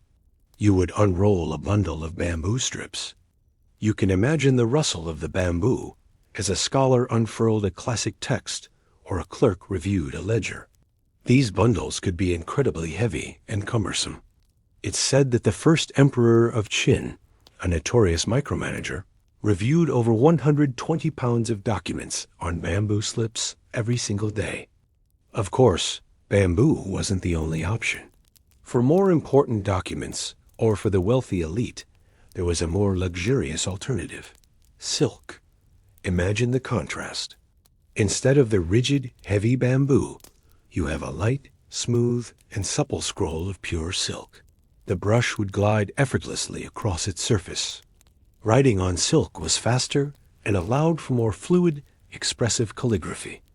Silk scrolls were used for treasured philosophical texts, beautiful poetry, and intricate maps. When an important message needed to be sent, or a piece of art created, the gentle unfurling of a silk scroll signified its value and prestige. It was the high-definition display of its time. The life of a scribe was one of immense responsibility. Their training was grueling, beginning in childhood. They had to memorize thousands of complex characters, but that was just the start. A truly proficient scribe also had to master the Confucian classics, understand legal principles, and be well-versed in history and mathematics. They were the intellectual backbone of the government. Their accuracy and diligence were paramount. A single misplaced character in a legal document could lead to a wrongful conviction. A miscalculation in the tax rolls could lead to a budget shortfall, or, even worse, a peasant rebellion. These scribes formed a vast network, a nervous system for the empire. A decree issued by the emperor in the capital, Chang'an, would be copied by scribes onto bamboo slips. These copies would then be transported by horse-drawn carriage along the empire's new road systems, reaching the furthest frontiers. A general on the Great Wall would receive his orders, a magistrate in a southern province would receive a new law, and a tax collector in the east would get his quota, all thanks to the tireless work of these writers. They were the conduits of power, ensuring the emperor's will was known and enforced across a territory larger than the Remang Empire at its peak. Without this bureaucratic machine, powered by ink, brush, and bamboo, the Qin and Han dynasties simply could not have functioned. They couldn't have standardized currency, weights, and measures. They couldn't have managed massive state projects like the Great Wall or the intricate canal systems. The scribes were the ones who recorded, communicated, and organized the information that made it all possible. They were the glue that held the empire together, their silent scratches on bamboo echoing through the corridors of power and shaping the future of a nation. They were the anonymous giants upon whose written words an entire civilization was built. Next time you see a piece of Chinese calligraphy, think of these ancient scribes. Think of the intense focus, the years of training, and the crucial role they played in world history. Their legacy isn't just in the beautiful characters they left behind, but in the very structure of the enduring state they helped to build and manage. Our journey through the history of writing now takes us from the bamboo groves of China to the vibrant Indian subcontinent. Here, a unique and enduring scribal tradition blossomed, one that relied on a resource abundant in the region, the palm leaf. Imagine for a moment the scene. In a quiet monastery or a royal court, a scribe sits in deep concentration. Before him are scrolls of papyrus or tablets of clay, but carefully prepared palm leaves. The process itself was an art form. Leaves from the talipot or palmyra palm were harvested, cut to a uniform size, boiled or soaked in water, dried, and then polished until they were smooth and supple. This preparation was crucial, creating a durable yet delicate surface ready to receive the wisdom of ages. Now, picture the act of writing. Two primary methods were used: In some regions, scribes would use a sharp metal stylus, called a lekani, or shalaka, to delicately incise the characters onto the leaf surface. Think of the precision required. Each stroke had to be firm enough to mark the leaf, but gentle enough not to tear it. After the text was inscribed, a mixture of soot, oil, and sometimes plant extracts would be rubbed over the surface and then wiped off, leaving the dark pigment settled in the incised grooves, making the script clear and legible. In other parts of India, a different technique prevailed. Scribes would use a fine brush or a reed pen, similar to what we've seen elsewhere, to apply ink directly onto the palm leaf. This required a steady hand and a deep understanding of how the ink would interact with the fibrous surface of the leaf. Regardless of the method, the result was a beautiful and surprisingly resilient manuscript. What were they writing? These weren't just mundane records. Palm leaf manuscripts were the primary vessels for India's immense intellectual and spiritual heritage. They held the sacred hymns of the Vedas, the foundational texts of Hinduism. They contained the profound philosophical discourses of the Buddha and the ethical teachings of Mahavira, the cornerstones of Buddhism and Jainism. Close your eyes and listen. Can you hear the faint, dry rustle as the scribe turns a leaf? The quiet, rhythmic scratching of the stylus, a sound of pure focus and devotion. This was more than just writing. It was a sacred act, a form of meditation. These scribes weren't just copyists. They were custodians of knowledge, scholars who dedicated their lives to preserving the very soul of their culture. Through their painstaking efforts, epic poems like the Mahabharata and the Ramayana, which are foundational to Indian culture, were passed down. Complex treatises on mathematics, astronomy, medicine, and grammar were meticulously copied and studied. Aryabhata's astronomical calculations, Sushruta's surgical techniques, Panini's groundbreaking grammar, all this knowledge journeyed through time on these humble leaves. The format of these manuscripts was also distinctive. The long rectangular leaves were stacked together, and a hole, or sometimes two, would be drilled through the entire stack. A cord was then threaded through the holes to bind the leaves together, and the entire manuscript was often protected by wooden covers, which were sometimes elaborately carved or painted. This is the iconic Pothi format that you might see in museums today. The fragility of the palm leaf in a tropical climate meant that manuscripts had a limited lifespan, perhaps a few hundred years at most.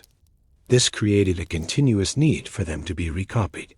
This constant cycle of renewal was, in itself, a vital part of the tradition. Each new copy was a fresh act of preservation, an affirmation of the value of the knowledge contained within.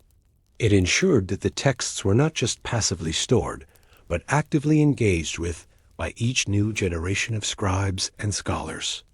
Their dedication was profound.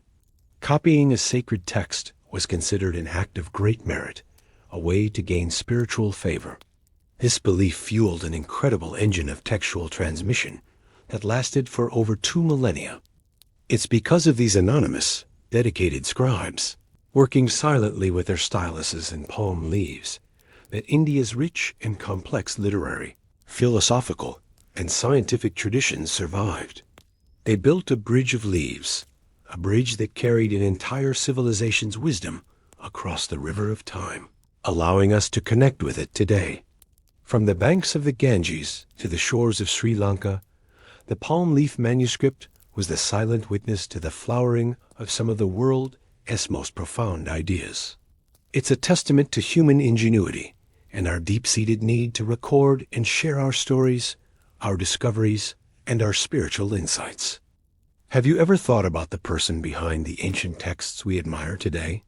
Who were these individuals who painstakingly copied every single word, every single character? Were they just mindless machines, simply replicating what was in front of them? The answer is a resounding no. In fact, many of these scribes, particularly in ancient China and India, were so much more.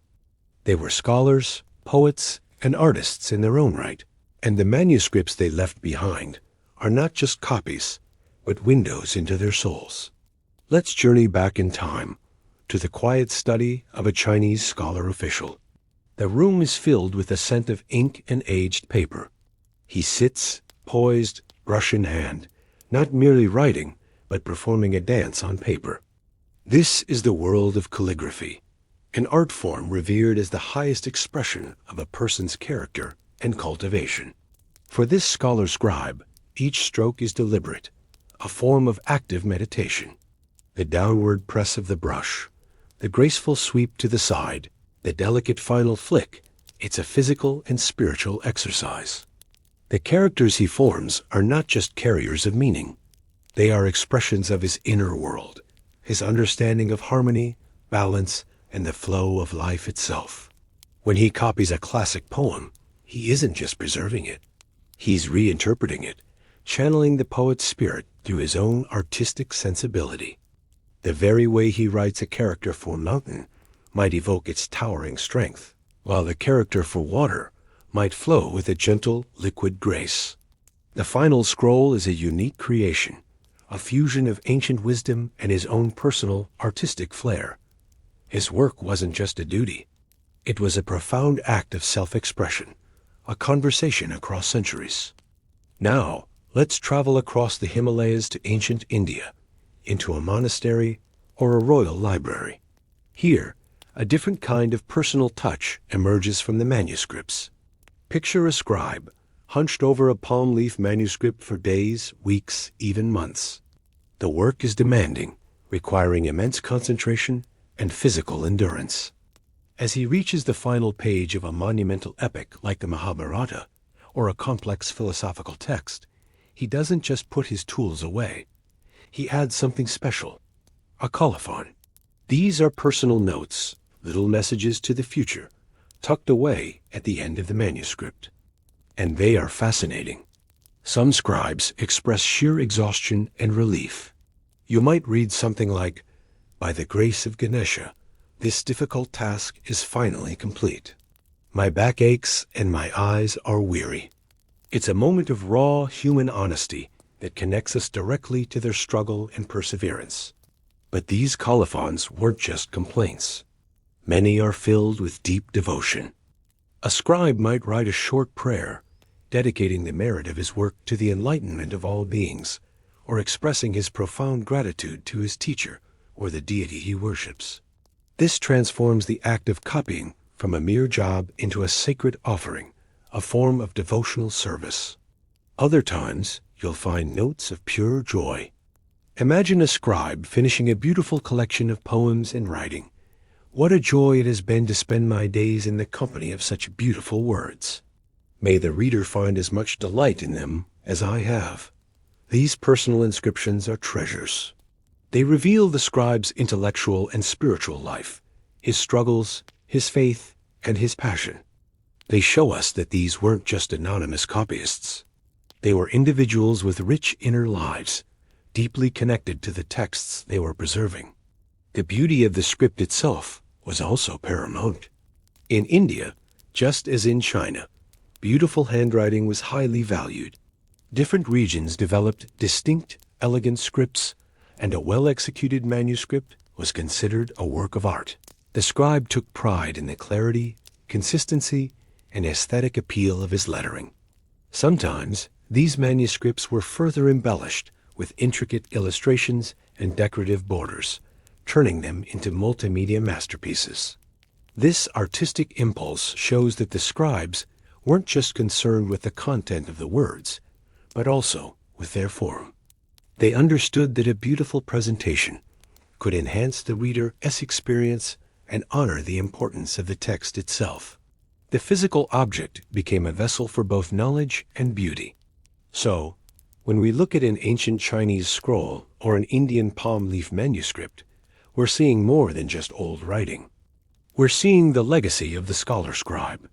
We're seeing the meditative focus in each Chinese brushstroke, a perfect union of mind and body.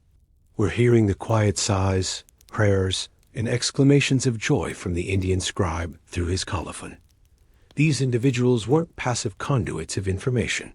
They were active participants in a living tradition. They infused their work with their intellect, their spirituality, and their artistry, transforming the act of copying into an act of creation.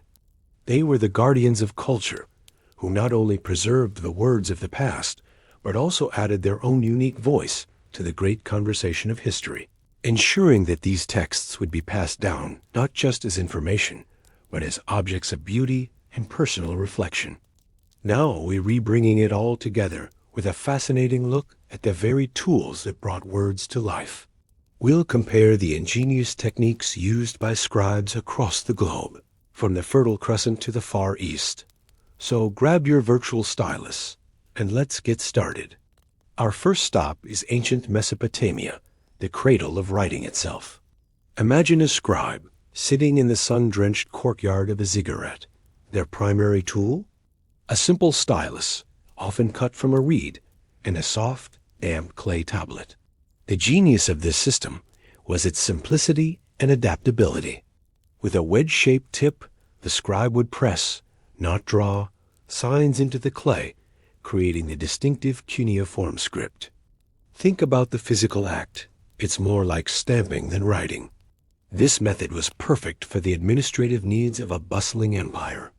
They needed records of grain, livestock, and laws, and they needed them to be durable. Once baked, these clay tablets became nearly indestructible, preserving their stories for millennia. We have hundreds of thousands of them today, a testament to the permanence of this technique. But it wasn't perfect. Clay tablets were heavy, bulky, and once fired, you couldn't erase a mistake. It was a one-shot deal, demanding incredible precision from the scribe. Now let's travel southwest to the banks of the Nile, where a completely different environment gave rise to a new technology. Egyptian scribes had a lighter, more elegant solution: papyrus. This amazing material was made by harvesting the papyrus reed, slicing its pith into thin strips, laying them in a crosshatch pattern, pressing them, and drying them in the sun. The result was a lightweight, flexible, and portable writing surface, almost like ancient paper. To write on it, scribes used a slender reed pen, its tip frayed to act like a brush. They dipped it in two main colors of ink, black from soot and red from ochre, often used for headings or important passages. The act of writing here was fluid and graceful. Hieroglyphs and the faster hieratic script flowed across the scroll. Unlike clay, papyrus allowed for long, continuous text. Think of the sweeping narratives of the Book of the Dead. It was perfect for literature, religious texts, and personal letters. However, papyrus had its own weakness. It was susceptible to moisture and insects, and very few scrolls have survived outside of Egypt's uniquely arid climate. This contrast with Mesopotamian clay highlights a crucial trade-off: portability versus permanence. Let's sail across the Mediterranean to the Roman Empire, where practicality and efficiency were paramount. Roman scribes used a variety of tools, but one of the most common for everyday tasks was the wax tablet, or *tabula*. This was a wooden board with a recessed area filled with a layer of beeswax, often blackened with soot. The scribe would use a metal or bone stylus, pointed at one end for writing and flat at the other for erasing. This was the ancient equivalent of a whiteboard. It was perfect for drafting documents, taking notes, or for school children learning to write. You could smooth over the wax and reuse it endlessly. It was the epitome of Roman pragmatism. For more permanent documents, like legal texts and important literature, Romans adopted parchment. Made from treated animal skin, sheep, goat, or calf, parchment was incredibly durable, smoother than papyrus, and could be written on both sides. It was also easier to bind into a codex asterisk, the ancestor of the modern book. This transition from scroll to codex was a revolutionary moment, making texts easier to navigate and store. The tools influenced the form, and the form changed how people interacted with information forever. Our final destination takes us to ancient China, where a unique set of materials shaped one of the world's most artistic writing systems. Early Chinese scribes wrote on bamboo slips. They would take stalks of bamboo, split them into thin strips, and then fire them to dry them out and prevent decay. These long, narrow slips were then tied together with silk or hemp cords to form a kind of foldable book. Imagine reading by unrolling a bundle of bamboo sticks. To write on this challenging surface, the Chinese scribe used a brush made of animal hair, often from a rabbit or weasel, and ink made from pine soot mixed with glue.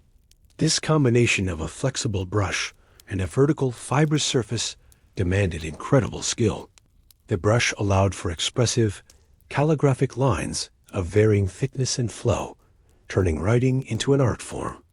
The physical discipline required to master the brush was immense, and calligraphy became a highly respected pursuit, seen as a reflection of the writer's character and spirit. Later, the invention of paper in China around the 2nd century AD would revolutionize everything, providing a cheap, absorbent, and lightweight medium that would eventually spread across the world. But the foundational aesthetic born from the brush and bamboo endured. So what do we see when we place these tools side by side? We see a story of human ingenuity and adaptation. Each culture used the resources available to them to solve the fundamental problem of recording information. The Mesopotamian scribe pressed wedges into clay, creating permanent but cumbersome records. The Egyptian scribe brushed ink onto light papyrus, allowing for portable but fragile scrolls. The Roman scribe scratched and smoothed wax for temporary notes and used durable parchment for lasting books. And the Chinese scribe painted characters onto bamboo with a brush, elevating writing to a high art. The material truly shaped the message. The weight of the clay, the flow of the ink, the stroke of the brush, all of these physical realities influenced not just the look of the script, but the very rhythm and process of writing. These scribes weren't just transcribers. They were craftspeople, masters of their specific technologies. Their work was a delicate dance between hand, tool, and surface. This diversity of tools reminds us that there is no single, correct way to write. Each system was a brilliant solution for its time and place, a unique window into the mind of a civilization. As we conclude our series, I hope you've gained a new appreciation for these unsung heroes of history. The scribes were the gatekeepers of knowledge, the architects of memory. Without their patient hands and their specialized tools, the voices of the ancient world would be silent. They built the bridge of words that connects us to our shared human past. Now, we read diving deep into the fascinating and surprisingly complex world of the scribe as social status and aspirations. It's a story of power, ambition, and the profound impact of literacy on a person's destiny. You might think of scribes as a single, uniform group, but their reality was far more nuanced. While they were universally respected for their rare ability to read and write, their place in society could vary dramatically. Imagine a vast spectrum. At one end, you have the crème de la crème, the elite scribes serving directly in the pharaoh, escort in Egypt, or the emperors in China. These weren't just record keepers. They were trusted advisors, high-ranking officials, and powerful administrators who shaped policy and held immense influence. Their education was a golden ticket into the highest echelons of power. They lived in comfortable homes, enjoyed the finest foods, and were exempt from the backbreaking manual labor and military conscription that defined the lives of most of their contemporaries. For them, being a scribe meant being part of the ruling class. But let's travel to the other end of that spectrum. In ancient Rome and Greece, for instance, many scribes were actually slaves. Highly educated and incredibly valuable, yes, but slaves nonetheless. These individuals, often captured in war or born into bondage, served wealthy households, managing estates, tutoring children, and copying literary works. Think of Cicero's trusted scribe and friend, Tiro, who was a slave. While their skills were essential, and they might be treated better than a field hand, their lives and freedom were not their own. Their status was a paradox. They were intellectually superior to many free citizens, yet legally they were property. This created a unique and often tense dynamic within the social hierarchy. Between these two extremes lay the vast majority of scribes. Picture the bustling marketplace of a Mesopotamian city. Here you'd find the public notary, a humble scribe sitting with his clay tablets and stylus, ready to draft a marriage contract for a young couple, record a land sale for a farmer, or write a letter for a merchant. These were the essential cogs in the machinery of daily life. They weren't fabulously wealthy, but they earned a respectable living.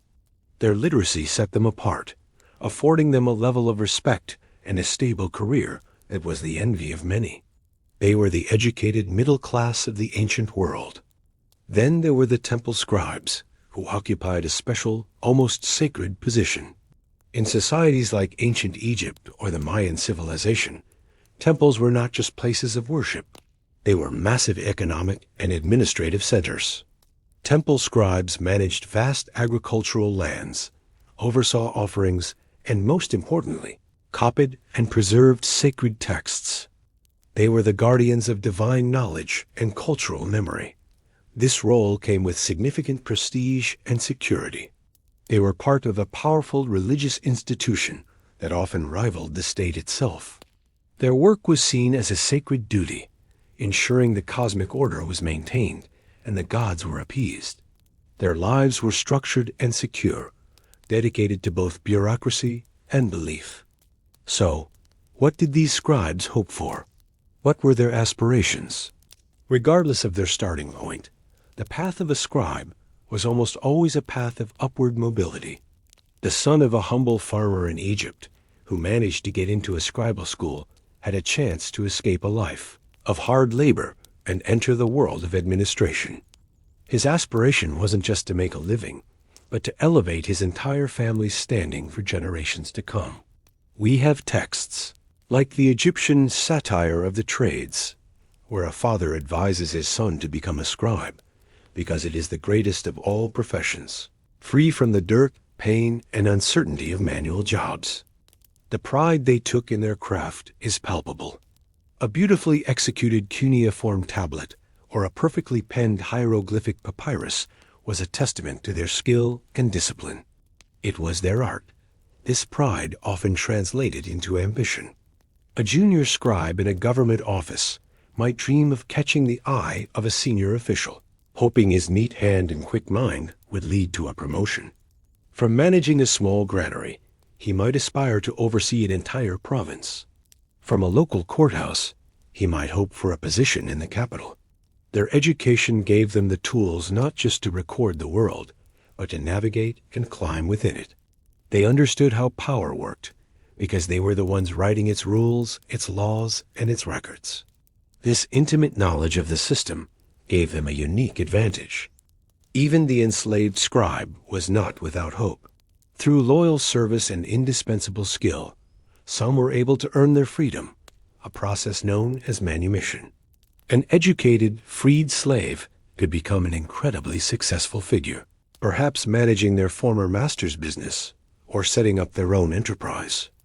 Their literacy, once a mark of their value as property, became their key to a new life of independence and opportunity. Their journey was perhaps the most dramatic of all, a testament to the transformative power of knowledge. So, while we often see their work, but not their names, it's crucial to remember that behind every ancient decree, every epic poem, and every simple receipt, there was a person. A person with a distinct social standing, with hopes for a better future, and with a quiet pride in the powerful magic of the written word. They were the often unseen architects of civilization, holding a powerful, if sometimes understated, position in the social fabric of their time. Their story is a powerful reminder that education has always been a pathway to influence and a better life. All right, picture this. You're an ancient scribe. You're educated, respected, a keeper of knowledge. Sounds pretty good, right? A comfortable gig in a world full of hard labor. Well, let's pull back the curtain on that romantic image, because the reality was far from a walk in the park. The life of a scribe was filled with hidden dangers and daily challenges that would test the strongest of wills. First, let's talk about the physical toll. Forget ergonomic chairs and perfect desk setups. Imagine spending 10, 12, maybe even 14 hours a day hunched over a low table or simply with a wooden board on your lap. Your back would be screening in protest, your neck muscles knotted with tension. The posture required was punishing, leading to chronic pain and spinal problems. This wasn't a temporary discomfort. This was a daily reality, a slow grind that wore down the body over years of dedicated work. Think about the repetitive motions, the constant grip on a stylus or a reed pen. Carpal tunnel syndrome might be a modern term, but the symptoms, numbness, tingling, and weakness in the hands were very real for these ancient professionals. And what about their eyes? Scribes often worked in dimly lit rooms, maybe with a single window, or, if they were lucky, a flickering oil lamp. The constant strain of focusing on tiny, intricate characters for hours on end would have been immense. Poor lighting meant squinting, headaches, and a gradual, irreversible decline in vision. For a scribe, whose entire livelihood depended on their ability to see clearly, failing eyesight was a terrifying prospect. It wasn't just a career ender. In a world without social safety nets, it could mean destitution. Now, let's zoom in on their workspace. The popular image might be of a grand library, but for many, the reality was a cramped, crowded scriptorium. Picture dozens of scribes packed into a small room, shoulder to shoulder with poor ventilation. In the summer, the heat would be stifling. In the winter, the cold would seep into their bones, making their fingers stiff and clumsy. And noise? The constant scratching of pens, the murmuring of scribes reading aloud to themselves. It was hardly a peaceful, contemplative environment. It was a factory floor for words, and the conditions were often just as grueling. Beyond the physical hardships, there was the immense mental pressure. A scribe's primary job was accuracy. One tiny mistake, a slipped hand, a moment of distraction, could be catastrophic. Imagine copying a legal document. A misplaced word could alter a contract, change an inheritance, or even lead to a wrongful conviction. The pressure to be perfect was relentless. In religious texts, an error could be seen as blasphemy, a corruption of the sacred word, carrying with it not just professional disgrace, but spiritual damnation. This pressure wasn't just internal. The consequences for mistakes could be severe, especially for those working for the state or a powerful temple. In ancient Egypt, for example, a scribe who made a significant error in a government record could face harsh punishments. We're talking about fines, demotion, flogging, or even imprisonment. The phrase "the customer is always right" took on a much more menacing meaning when your customer was a pharaoh or a high priest. Scribes were trusted, but that trust came with a heavy burden of responsibility and a constant fear of failure. Let's not forget the political tightrope they often had to walk.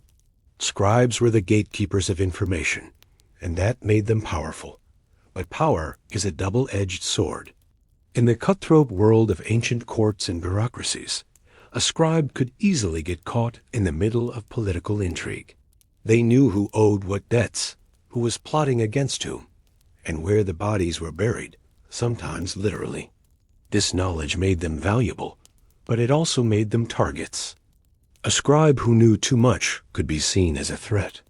They might be pressured to forge documents, spy on their superiors, or cover up corruption. Refusing could mean losing their job, or worse. Agreeing could mean getting entangled in a conspiracy that could end with their execution if things went south. They had to be incredibly discreet and politically savvy just to survive. Then there was the sheer monotony of the job. While some scribes were composing original works, many spent their entire careers simply copying existing texts. Page after page, day after day, year after year. The same words, the same phrases, repeated endlessly. It was a mentally taxing, soul-crushing routine. Maintaining focus and accuracy while performing such a repetitive task required incredible discipline. The temptation to rush, to get sloppy, to let your mind wander, must have been immense. It was a battle of endurance, a mental marathon that lasted a lifetime. And let's talk about the tools of the trade. We think of pen and paper as cheap and disposable. For an ancient scribe, materials were a luxury. Papyrus, made from a reed that grew only in certain parts of Egypt, was expensive and laborious to produce. Parchment, made from treated animal skin, was even more so. A single book could require the skins of an entire flock of sheep. Inks had to be mixed by hand from soot, gum, and water, and the quality could be inconsistent. A bad batch of ink could smudge, fade, or even eat through the writing surface over time. Quills and reed pens had to be constantly trimmed and sharpened. A scribe couldn't just run to the store for more supplies. Acquiring and maintaining these materials was a constant challenge and a significant expense. So the next time you see a depiction of an ancient scribe, look past the scholarly aura. See the person behind the scroll. See the strained back, the tired eyes, the ink-stained fingers that ache with every movement. Acknowledge the crushing pressure for perfection and the constant fear of making a mistake. Recognize the political dangers they navigated and the mind-numbing monotony they endured. These were not just passive recorders of history. They were real people facing real hardships, who persevered through immense challenges to preserve the knowledge that we cherish today. Their work wasn't just a job. It was a sacrifice, and their legacy is a testament to their incredible resilience and dedication. As our series concludes, we're taking a moment to truly appreciate the profound impact these ancient figures had on the world. Before Johannes Gutenberg revolutionized the world with his printing press, before the digital age put a library in every pocket, there were the scribes. They were the original guardians, the sole transmitters of knowledge, culture, and our shared history. Imagine a world without books, a world where history is only what can be remembered and passed down by word of mouth. That was the world the scribe inhabited.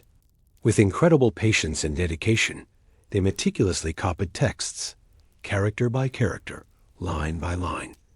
Their work wasn't just a job. It was a sacred trust. They were the custodians of civilization's memory, the vital link connecting generations across vast stretches of time. Every single word they wrote was a victory against the silent erosion of forgetting. The tools of their trade were simple: a reed or a quill, ink made from soot or minerals, and a surface like papyrus, parchment, or vellum. But in their skilled hands, these simple tools became instruments of immense power. They weren't just copying. They were preserving. They were ensuring that the stories, philosophies, laws, and scientific discoveries of their time would not be lost to the sands of time. This painstaking labor laid the very foundation for all subsequent intellectual development. Think about it. Without scribes, the Renaissance might never have happened. The rediscovery of classical Greek and Roman texts that fueled that cultural rebirth was only possible because scribes had kept those texts alive for centuries. Let's consider the sheer scope of their achievement. When you read the epic tales of Homer's Iliad and Odyssey, you are experiencing words that survived because a long chain of scribes copied them. When historians decipher the ancient laws of Hammurabi's code, they are reading a text preserved by scribal tradition. When we study the profound wisdom of Confucius, or the philosophical inquiries of Plato and Aristotle, we owe a debt of gratitude to these anonymous figures who worked in quiet scriptoriums and libraries, often in dim light, their hands stained with ink. They weren't just preserving individual works. They were preserving entire worldviews, entire civilizations, in their most essential form, their words. The transition from a scribal culture to a print culture was one of the most significant shifts in human history. The printing press, introduced in the 15th century, allowed for the mass production of books at a speed and scale previously unimaginable. This democratization of knowledge was revolutionary. Suddenly, information was no longer the exclusive property of a small, literate elite. It could spread like wildfire, fueling religious reformations, scientific revolutions, and political upheavals. It's easy to see the printing press as the end of the scribe's story, a technological marvel that rendered their ancient craft obsolete. But that's not the whole picture. The printing press didn't emerge from a vacuum. The very texts that were first put into print were the ones that scribes had so diligently preserved. The early printers relied on manuscripts prepared by scribes as their source material. The layouts, the fonts, even the punctuation we use today, all have their roots in scribal practices developed over millennia. The scribes' work didn't end. It evolved. Their legacy was encoded into the DNA of the printed word itself. They set the standards for what a book should look like, how text should be organized on a page, and how information could be made clear and accessible to a reader. So, while their role changed, their influence endured. The secret lives of these ancient wordsmiths, though often silent and lived in the shadows of history, continue to resonate everywhere. Their legacy isn't just in the rare ancient manuscripts locked away in museum archives. It's in every book on your shelf, every newspaper article you read, every email you send. Every piece of written information we encounter today carries a faint echo of the scribe's hand. The very act of writing and reading is a continuation of the tradition they established. They were the unsung architects of human knowledge. They built the library of our collective mind, stone by stone, word by word. They were the gatekeepers and the bridge builders, ensuring that the wisdom of the past could illuminate the future.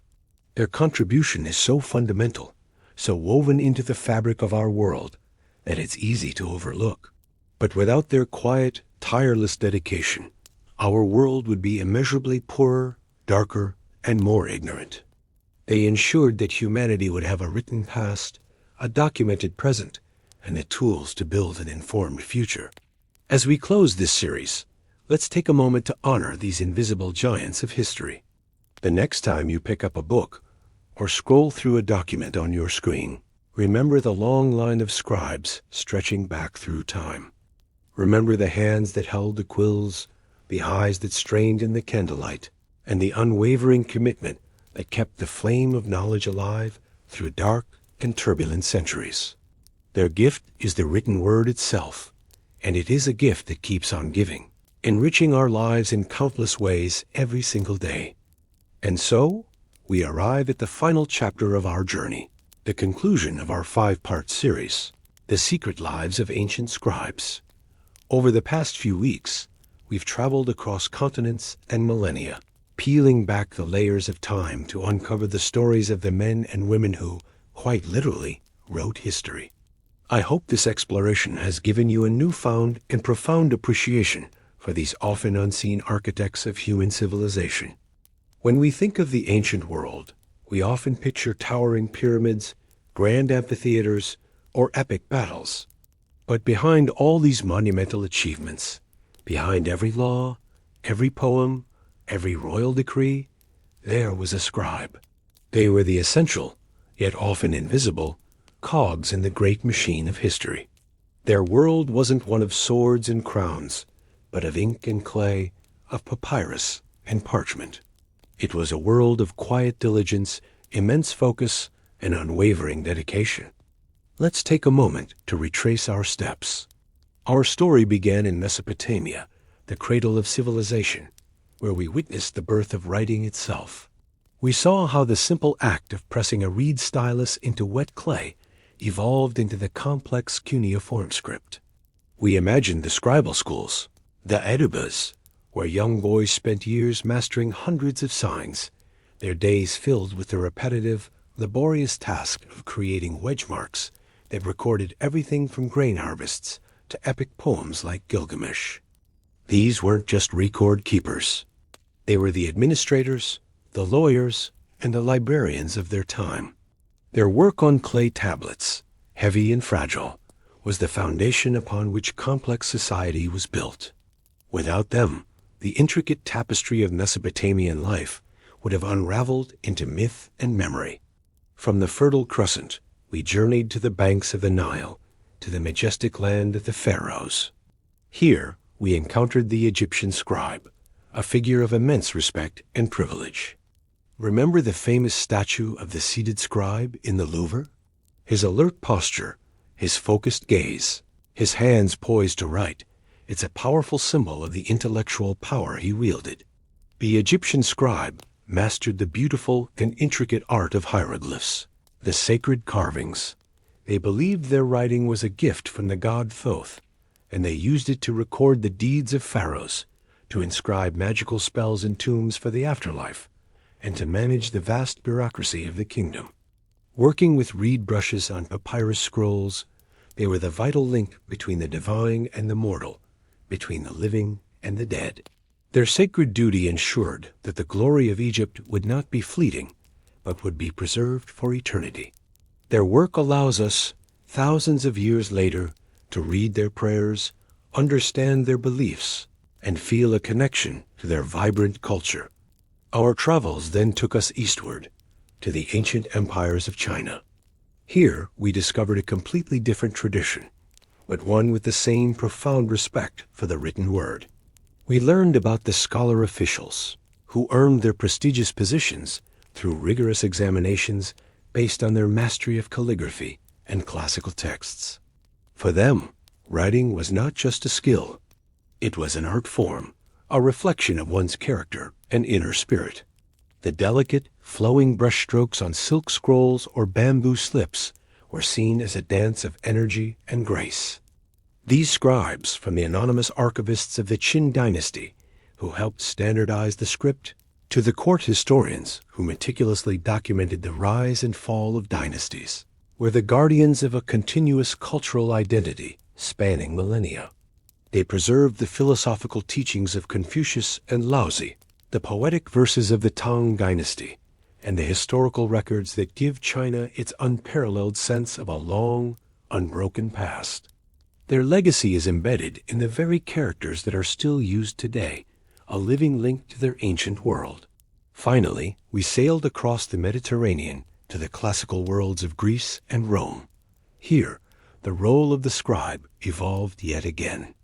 In democratic Athens, literacy became more widespread, and writing was a tool for philosophy, drama, and political discourse. We can picture scribes in the Agora, taking down the dialogues of Socrates, or copying the plays of Sophocles and Euripides for new audiences. They were instrumental in the intellectual explosion that laid the foundations of Western thought. Then, in the sprawling Roman Empire, scribes were the backbone of a colossal administrative and legal system. From military orders sent to the farthest reaches of Britain to contracts and wills drafted in the heart of Rome, their work was what held the empire together. They were often educated slaves or freedmen, like Cicero's loyal scribe Tiro, who even invented a form of shorthand to keep up with his master's rapid-fire oratory. These scribes ensured that Roman law, engineering, and literature would not only govern their own world, but would also become the bedrock of future European civilizations. Across all these diverse cultures, a common thread emerges. The daily life of a scribe was one of immense discipline. Imagine the physical toll. Hours spent hunched over a tablet or scroll, the eye strain from deciphering tiny characters in dim light, the cramps in their hands from holding a stylus or brush. It was meticulous, often repetitive work that required immense patience and a sharp mind. But it was also a life of intellectual pursuit. They were surrounded by knowledge, immersed in the most important ideas and stories of their time. They were the first readers, the first editors, and the first librarians. Their work was the vital bridge between thought and permanence, between the ephemeral spoken word and the enduring written record. Before them, a story, a law, a memory existed only as long as it was told and remembered. It could change with each telling, or be lost entirely with the passing of a generation. The scribes changed everything. They gave ideas a physical form, allowing them to travel across vast distances and, more importantly, across the even vaster expanse of time. They ensured that the wisdom of one generation could be built upon by the next. They were the silent guardians of culture. While kings waged wars and builders raised monuments, the scribes were quietly, painstakingly preserving the very soul of their civilization. They were the tireless transmitters of human experience, capturing not just grand histories, but the mundane details of daily life: a merchant's ledger, a student's practice tablet, a personal letter. It's often in these humble documents that we find the most intimate connection to the past, a glimpse into a life lived thousands of years ago.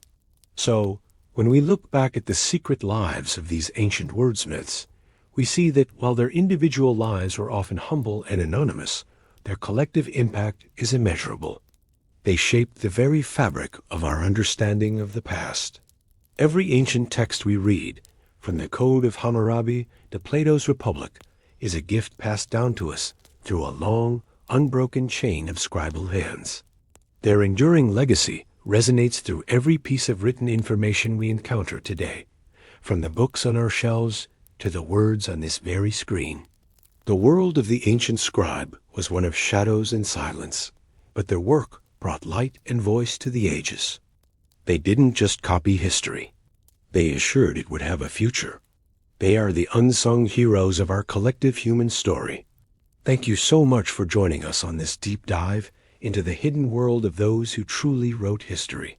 It has been an absolute pleasure to explore this fascinating subject with all of you. If you've enjoyed this series and found a new appreciation for the humble scribe, please consider liking this video and the others in the series. Share it with any fellow history enthusiasts you know, and if you haven't already, please subscribe to the channel and hit that notification bell for more deep dives into the past. Your support means the world and allows us to keep telling these important stories. Thanks again for watching.